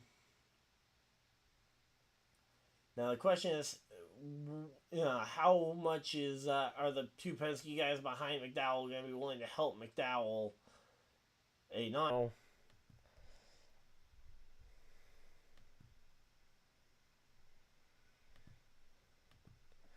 Alright. Hopefully the internet didn't just kill the stream here, but we are now 3 wide for the lead. 3 wide for the lead. Kyle Larson, Kyle Busch. Those two drivers, along with a flurry of others, have made a third lane up the middle that has now made for a third competitive line in this race, and is going to start to challenge that inside or outside lines here. All right, here we go. So, again, the question here is, one, are we going to see another caution, and if so, when?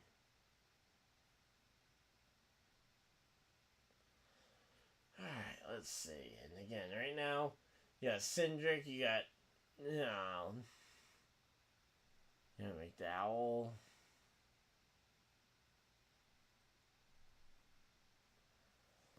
Alright, so there we go. Mike McDowell out in front, and he's able to clear himself. And oh, I thought we just saw someone get into the fence, but no, we're all good. Mike McDowell out in front of the field, and he is able to lead this field. 9 laps to go. 9 more times around for the driver of the number 34 car.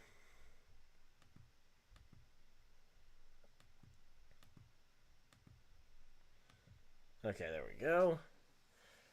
Oh, and I looked down for a second and we're wrecked, and come on! No, McDowell's in it. Come on.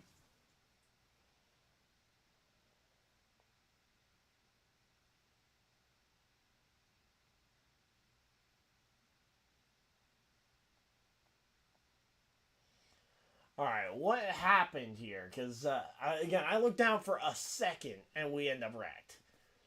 Seeing some people saying that we were being dumb, so gotta wait and see what ended up happening. Again, I looked down for a split second and the 34 is wrecked.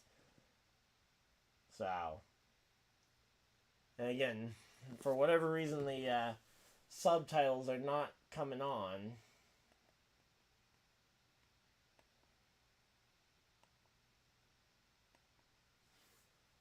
Alright, that's not what I'm looking for. I'm looking for... Alright, here we go. Let's see. So, 34 trying to block. Alright, let's see. What does the 34 do? Okay, he goes down there. Nothing there egregious. Makes the block. Drifts up the track just a bit. Covers the lane. Gets a push. Oh, yeah, no, he just got wrecked by the 2. Oh, whoa, he went up in the air. I didn't even see that.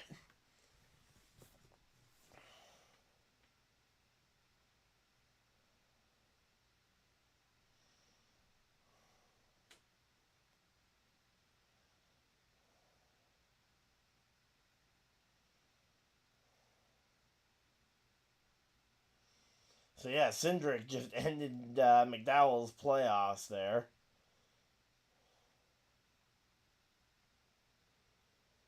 I hadn't seen the replay there, but yeah. Yeah, Michael McDowell got massive air there. Sheesh. Oh, man. Alright, well, we now have another caution flag here, and we're going to be potentially going into overtime. We'll have to wait and see how long this takes to clean up, because there are a lot of cars there, and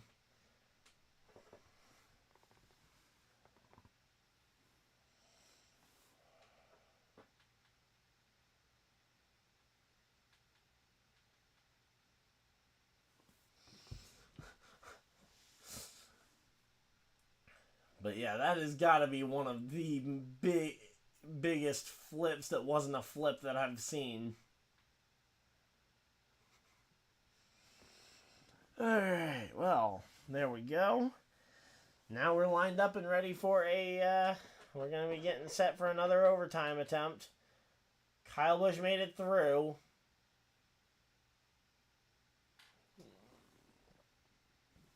Let's go, Kyle. Come on, I just want to see one of my guys make it in. Like, it's been a while since I had all 3 of my guys miss the playoffs. Mainly because Kyle Busch making the playoffs has happened a lot. Like, when was the last time Kyle Busch missed the playoffs? Has he ever missed the playoffs entirely? I don't think he has.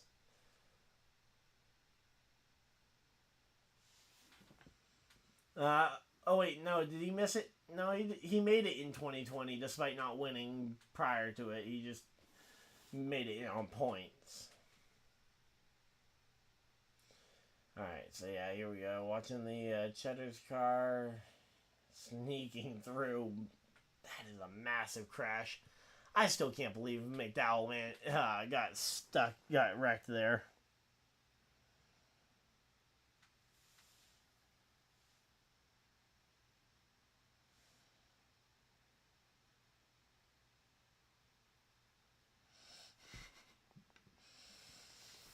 Alright, let's see. And yeah, I mean, again, I thought maybe he put a late block on Larson or something that turned him. But no, I mean, again, that is unfortunate there for McDowell. All right, I gotta see if Twitter has my side on this one. Austin Dillon made it through the wreck. Okay, great.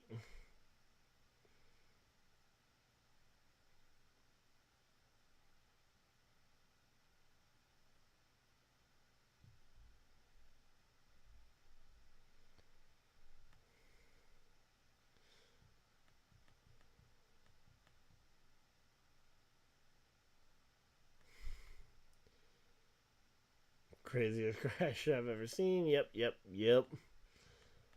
Who's even left? Yeah. Alright, so Twitter seems to be pretty well in agreement here that was a crazy wreck. Didn't see anyone directly saying that it was Cindric's fault, but I didn't see anyone blaming McDowell, so I'll accept it. And now they're going to show how the roof flaps work to try and keep that car on the ground, and obviously the brand new you also got the brand new side fin that helped save McDowell there a bit. Which, again, every bit of safety we can add into these cars is great, especially if it doesn't hurt the racing, which at this point, I'd say that the side fin actually helped the racing.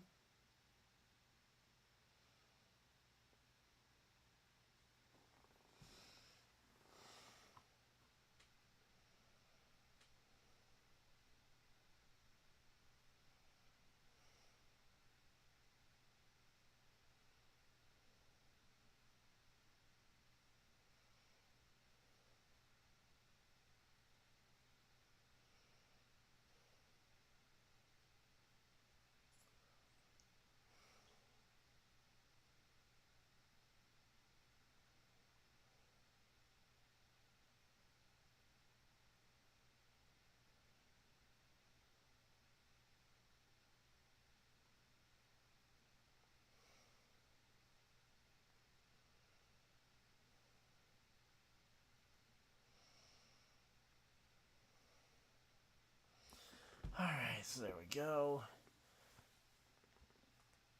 Man, that was just a brutal crash, and again, that now leaves Michael McDowell out of the playoffs with only a win at Darlington, a track he's never really... I mean, he's gotten a couple of top 10s there, but he's never really excelled there in any sort of he may win there type of way. And now we go into that race, and that's going to be the requirement, is going to be that he goes in there trying to win it. Just such a bummer, because again, he didn't do anything to deserve this one. Unlike with, like, for example, the wreck at the end of the Talladega race. I was heartbroken by that one to an extent, because we looked so good for the end of it, but I can acknowledge that was our fault entirely at the end of Talladega. We were making a stupid aggressive block, and you can only do a couple of those. You can only do one, maybe two of those before you start getting turned, and yeah, we got turned. And now they're talking with Kyle Busch's crew chief, Randall Burnett. And, yeah, we're going to go ahead and try and get this one ready to go. Again, we're going to be restarting. Kyle's going to be restarting in the third position here. Harrison Burton in the mix to potentially go and get this one. Let me see where my points are probably my fantasy points are probably in the complete dumpster now. Yep, dropped all the way from 1st to 7th. dropped nearly 100 points in that wreck. Because Logano, McDowell, Blaney, and Buescher were all in it.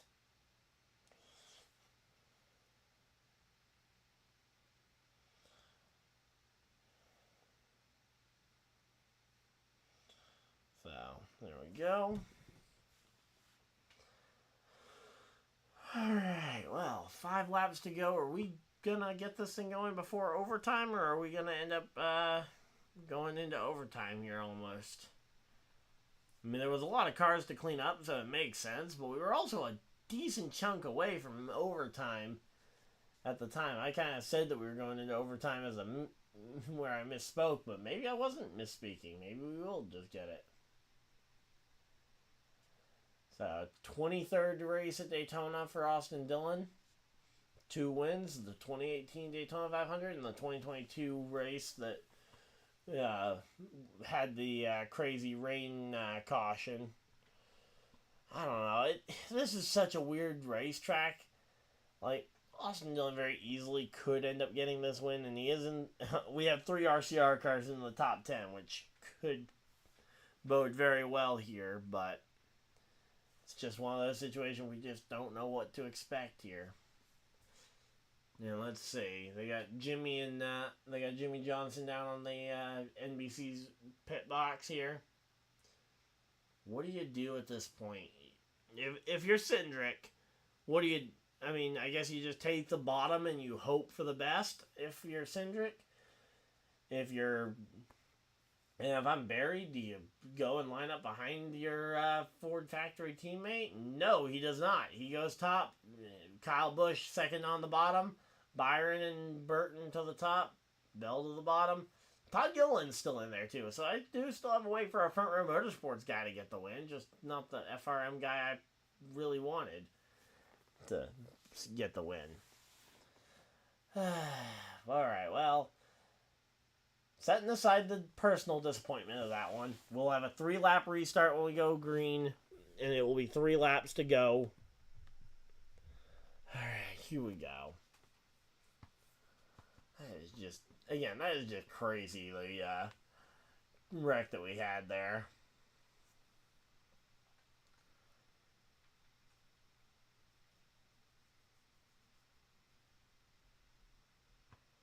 Alright, there we go. Just start up a recording for the clip, just in case we get a good one here. And here we go, let's see. What's it going to be?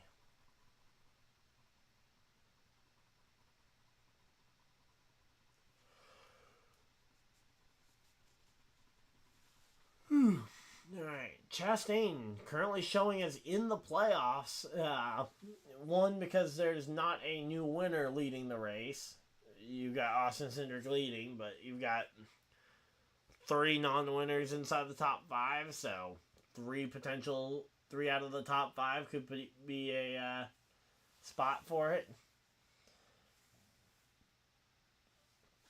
And here we go. 4 laps to go. It'll be 3 at the line. 3 at the line. And let's see. This field is going to be just nuts here. And let's see. Lined up, ready to go green. Pace car dives for cover. Leaving the field in the hands of Austin Cindric and Josh Berry. And green. Green flag's out. They are racing. And once again, it didn't look like Cindric just didn't want to go there almost.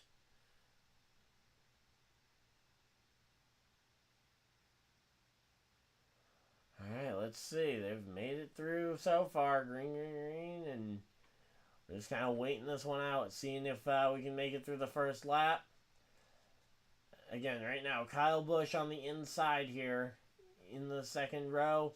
There's a lot of pushing going on that inside line. You got 3 RCR cars on that inside line, all probably hoping to get Kyle Busch or one of their other 2 drivers into victory lane, preferably Kyle Busch or maybe even Dillon to make the final appeals officer a non-point later this week.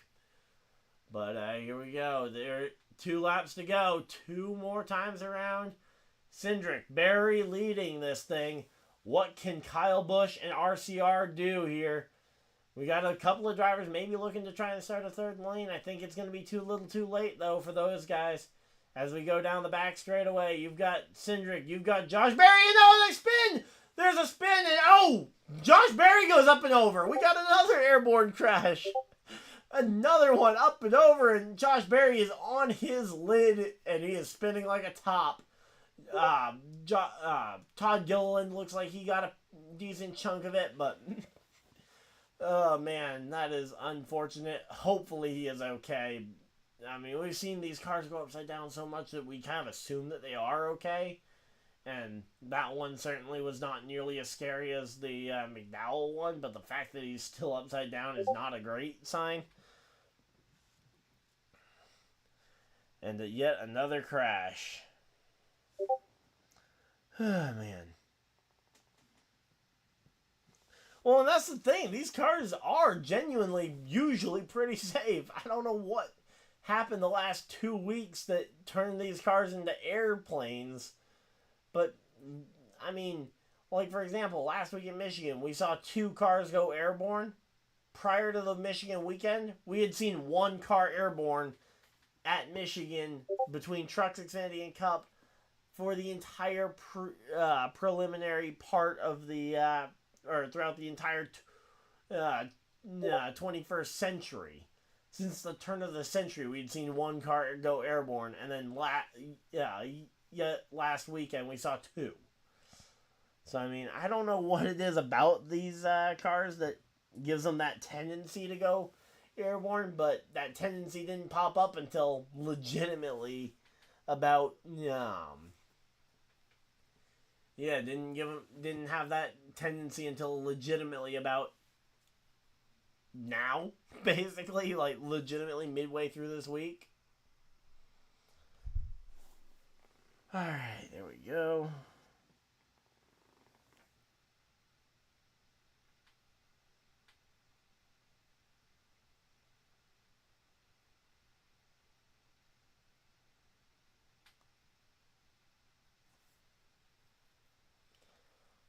So, red flag has been displayed. We're going to stop the field over wherever they are and focus on getting the for Josh Berry rotated back over so he can exit the vehicle. And that's the other thing. With how heavy these cars are, it takes a lot of effort to get the cars flipped back over if they land and stay on their roof. And again, it's also, I don't remember the last time we actually saw a car end a spin on its roof. I mean, I remember, I think it was Chris Buescher back, or no, it was Allmendinger back in 2017 at Talladega ended up finishing his flip on his roof. Trying to remember if that was the most recent or not.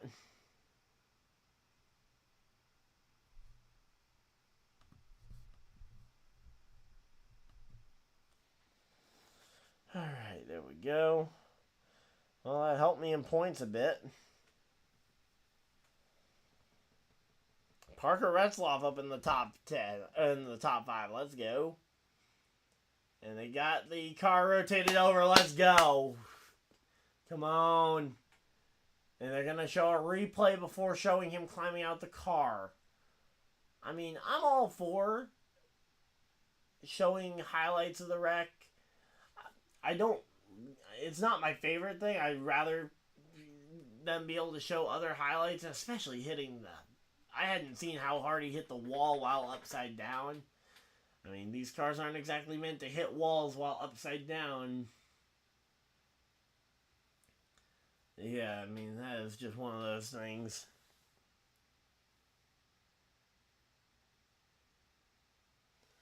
Yeah, well, and again, at least in this situation, there was a lot of contact that led to it getting airborne.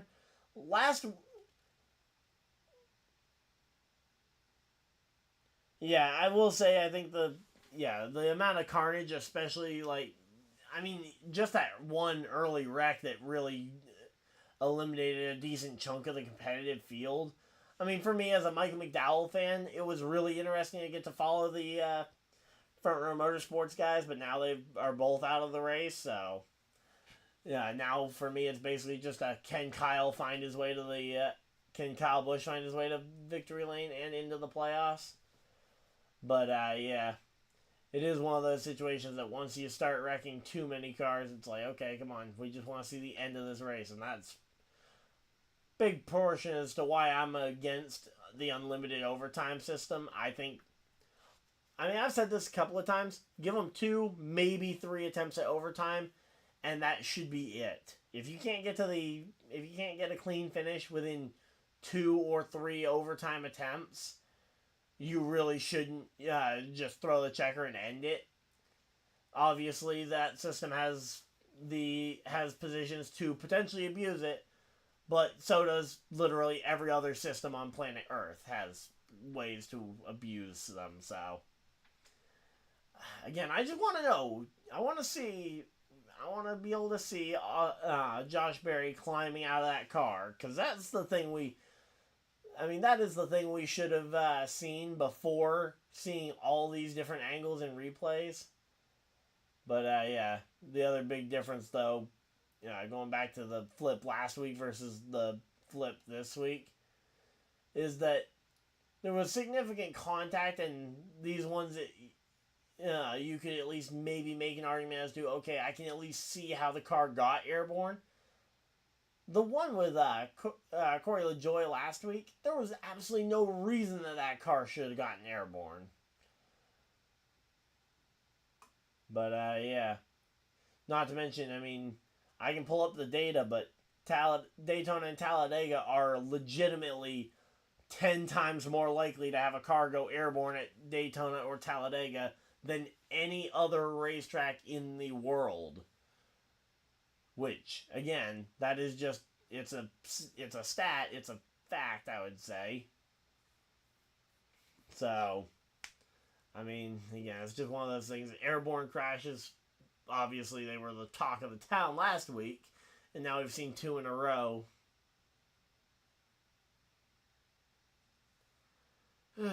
But, yep. So close to some of these guys getting through there. Retzloff made it through. I'm seeing a lot of guys making it through that are, in fact, Bell being the only one in the top 5 now that would be a repeat winner. Imagine if Hemrick gets in with the win here today. That would be insane. But Kyle Busch, the race leader there.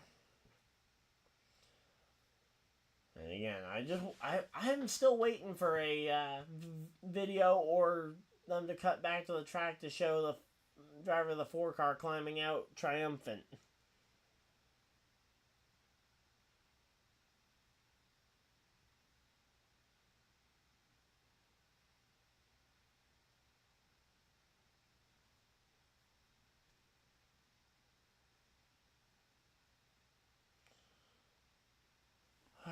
So yeah, the cars are stopped here on the front stretch.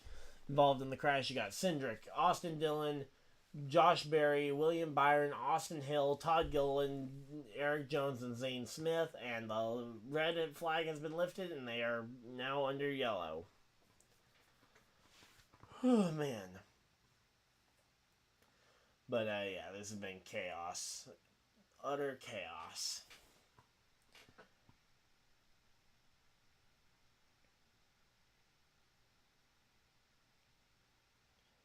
Alright, well, here we go.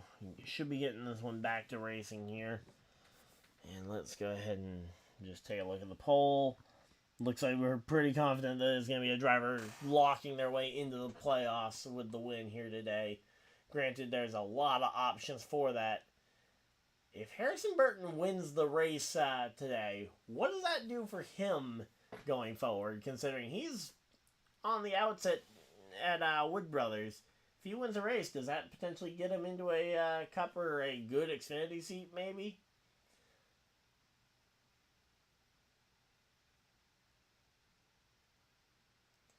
And I say, John Hunter Nemechek, if he could get that 23 or not 2311, but the Legacy Motor Club car into the playoffs. Do we potentially see a Legacy Motor Club playoff run? For another miracle playoff run out of the Jimmy Johnson camp of things.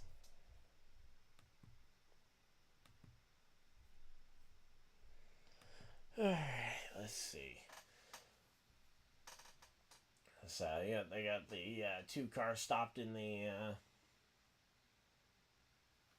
pit box, and there we go. They're talking with Joey Logano there out of the car.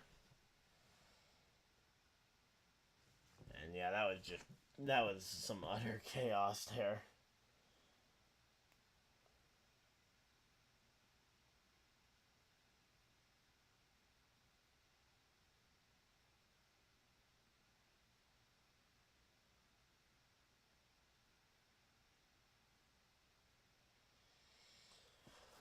Alright, here we go. And now they're showing... Okay, so yeah, this is the replay first of the McDowell crash. Oh, I know, this was the crash that took out Logano. I completely forgot because he had two crashes back to back. I just assumed that maybe...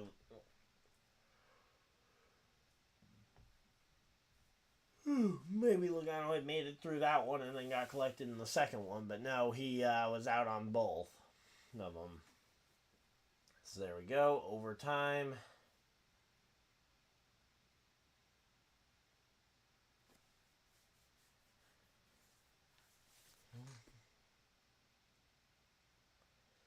I will say, though, actually, in terms of going back to the channel for a moment, there will be a video coming out probably Wednesday.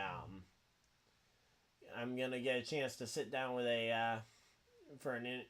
sit in on an interview with a friend of mine on Tuesday. So expect that video to be probably Wednesday.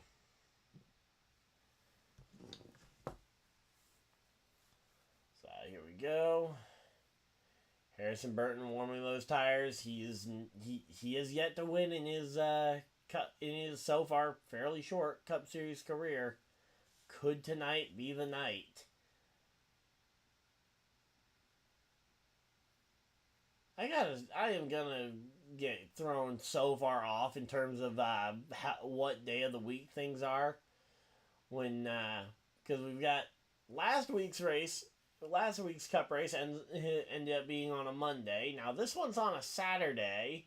When is Sunday anyway? At this point,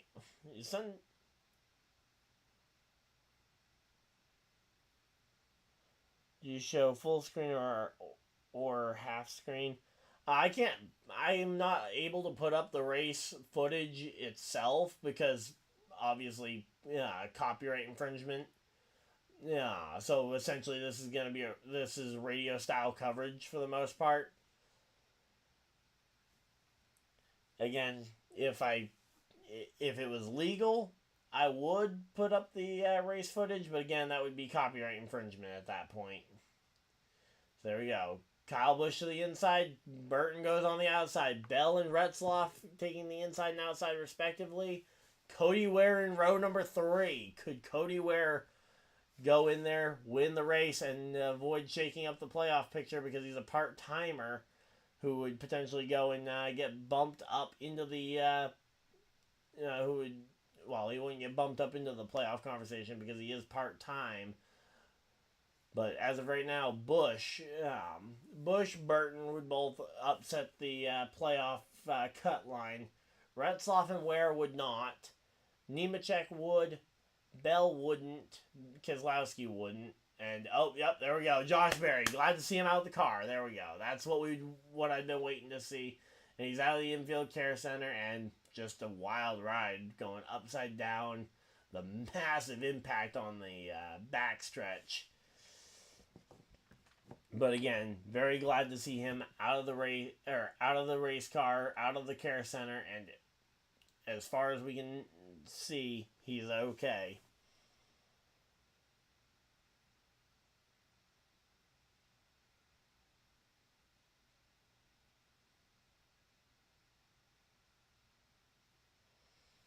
Alright, there we go.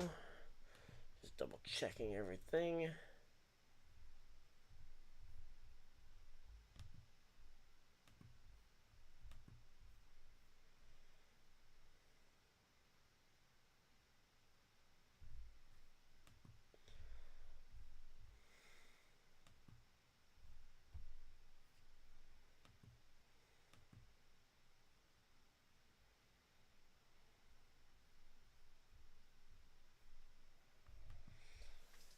we go. Pace car is off, and we are going overtime racing here.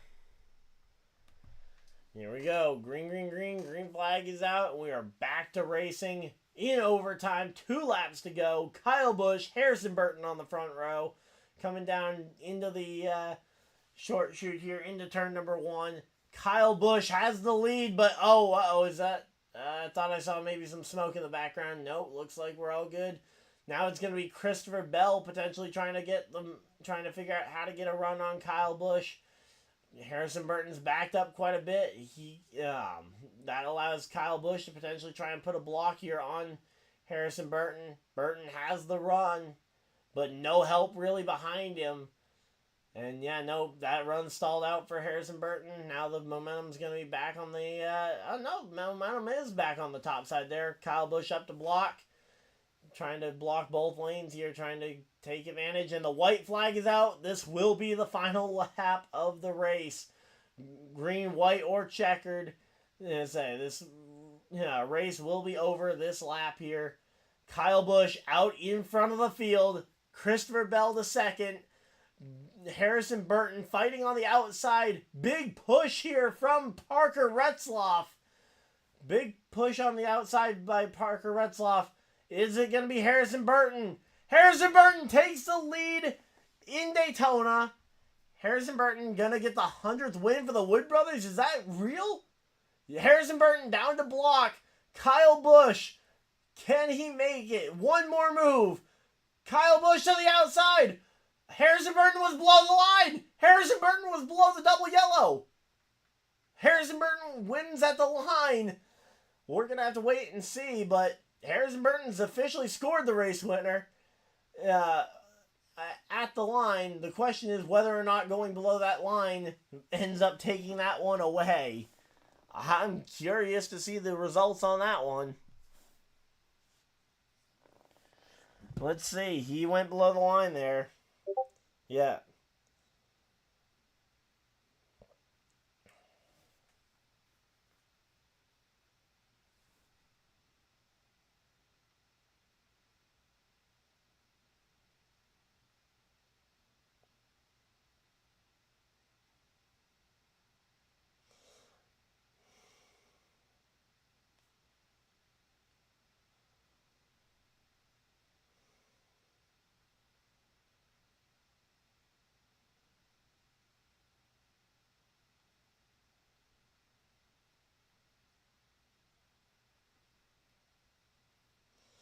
But, yeah, there we go.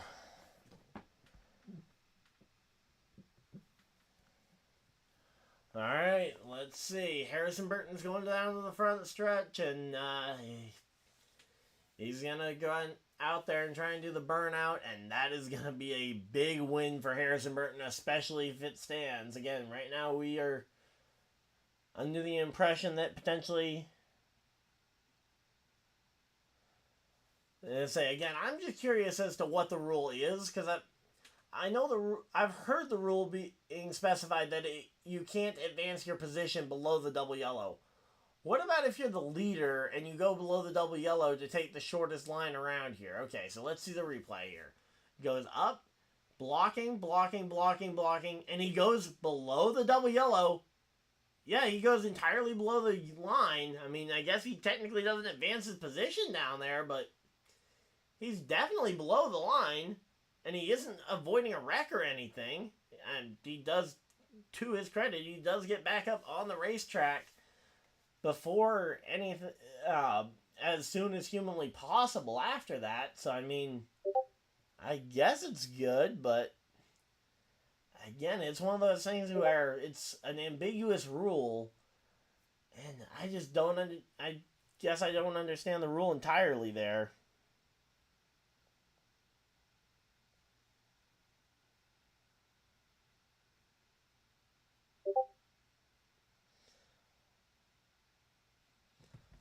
But, yeah, I mean, he ended up going below the line.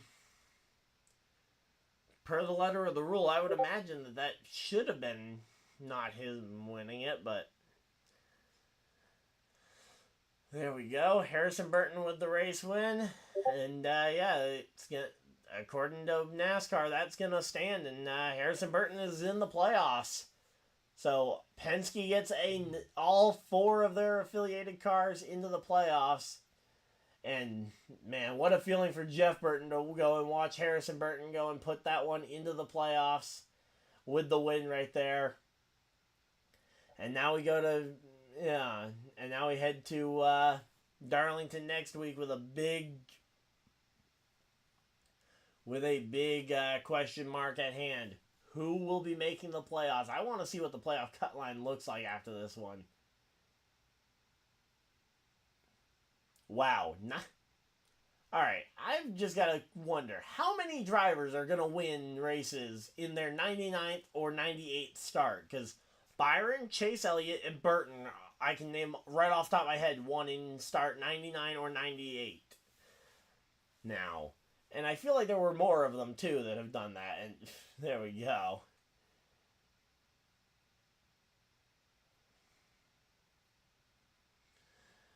Man, Harrison, though, again, I'm happy for Harrison. He worked. He's been working at this for so long and really getting no credit from the general motorsports community as a good racing driver, which he is, by no doubt. He is a good racing driver. He just had struggled at the Cup level for a while, and finally he managed to have some stuff go his way, and ultimately he wins this race. Certainly did not predict that one, and only led the final lap. First time he led the race there. And yep, they have officially confirmed, they have officially confirmed that Harrison Burton wins the race. So, there we go. Harrison Burton is your race winner. Alright, let's see. So close to it.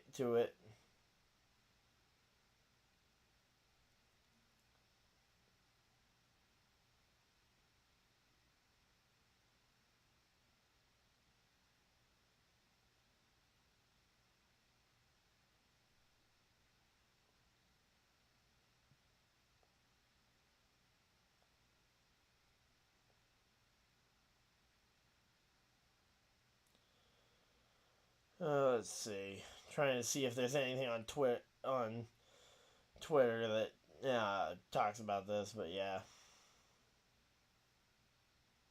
Win number 100 for the Wood Brothers. Let's see. But yeah, 4 straight overtime finishes, which is just insane. But again, congratulations to Harrison Burton. Wish that Kyle Busch had gotten that one. Maybe tech inspection. Again, that's the hopeful Kyle Busch fan in me. Maybe tech inspection goes our way, but again, for me, the biggest question is just the ruling on the I would like some clarification on the ruling for the double yellow line thing, because again, I have to look at it again to see exactly what the rule is, because this reminds me of Justin Haley's thing. Alright, there we go. Now he's going to climb the fence. He's not the only driver that has that for a post-race thing, but real quick, want to go ahead and give a quick shout-out to Parker Retzloff as well, finishing 7th, and as per usual, we are going to go down through the full finishing results. If you guys were just staying here for the live reaction, of course, thank you guys for tuning in throughout the night, and of course, hopefully I will see you guys in some of the videos I got coming up later in the week, and of course in next week's race.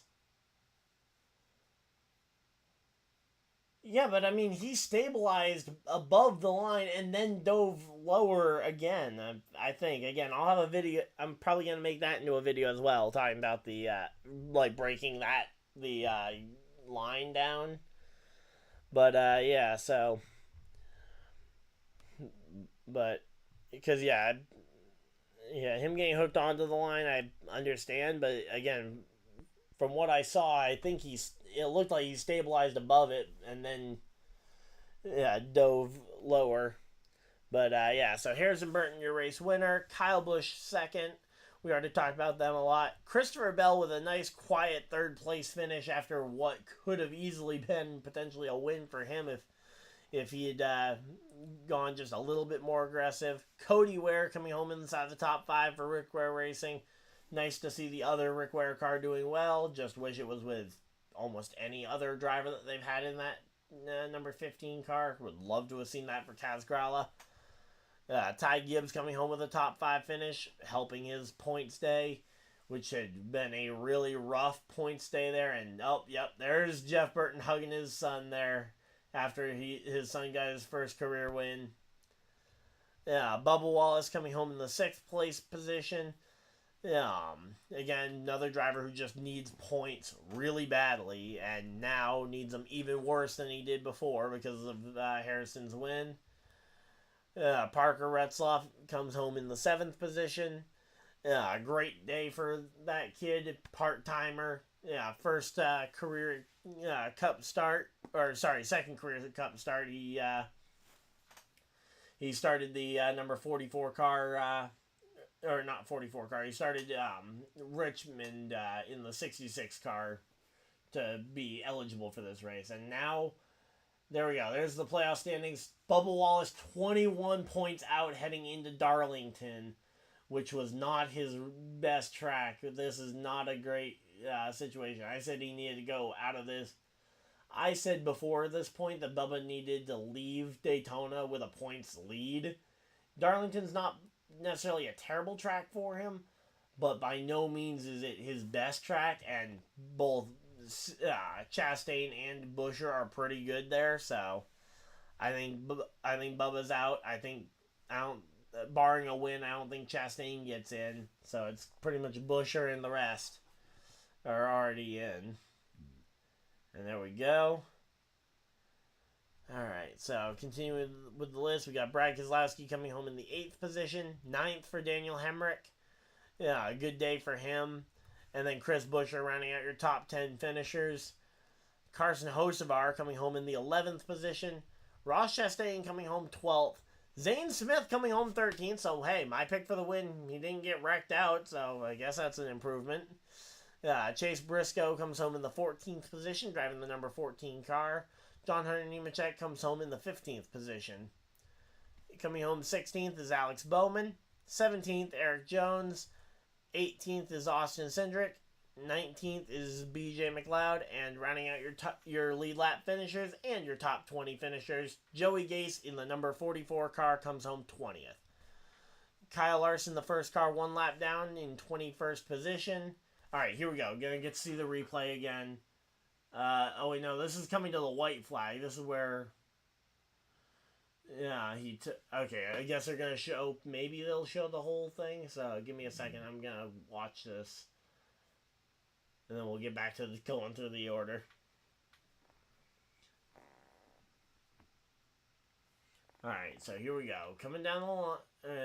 we're still on the back straightaway here. Back straightaway. Now let's see. There's the surge from the number 21 car. Gets the push from Parker Retzloff. Then Parker loses momentum. Okay, here we go. And now, ideally, I would love to be able to slow this down. Again, it's one of those things. Yeah, he definitely got hooked onto the line, but then he definitely stabilizes and then goes below it. So, again, we'll have to wait and see. I'll probably have a video on that either tomorrow, probably Monday. I'll have a video on that, but breaking that down basically frame by frame. But Kyle Larson coming home 1 lap down in 21st place. Austin Dillon coming home 2 laps behind the race in 22nd. Todd Gilliland 23rd. 24th for Martin Truex Jr. He is the first car 3 laps down. Then you got Austin Hill coming home 5 laps off the pace. Josh Berry 6 laps off the pace in 26th place after his crash. Just glad to see him manage to be okay after that one. William Byron in 27th. 28th for Tyler Reddick, 8 laps off the pace. Ryan Blaney 10 laps off the pace in 29th. And Michael McDowell 13 laps off the pace in 30th. Joey Logano also 13 laps off the pace in 31st. Justin Haley comes home 32nd. 33rd for Ricky Stenhouse Jr., 34th for Corey LaJoie, and rounding out your top 35 is Shane Van Gisbergen, who finishes 84 laps off the pace. Chase Elliott comes home 103 laps short of the checkered flag in 36th. 37th for Noah Gragson, coming home 105 laps shy of the checkers. The same thing with Denny Hamlin, 105 laps shy of the checkers, comes home in 38th place. Ryan Preece, 105 laps behind the race, and 39th place for Ryan Preece. And Daniel Suarez, the first driver out of the race, and he comes home 127 laps off the pace. And yeah, that will round out your finishing field here for the NASCAR Coke Zero 400 here from Daytona International Speedway. I've been Ryan, and hopefully you guys enjoyed, and I'll see you guys in the next video. Live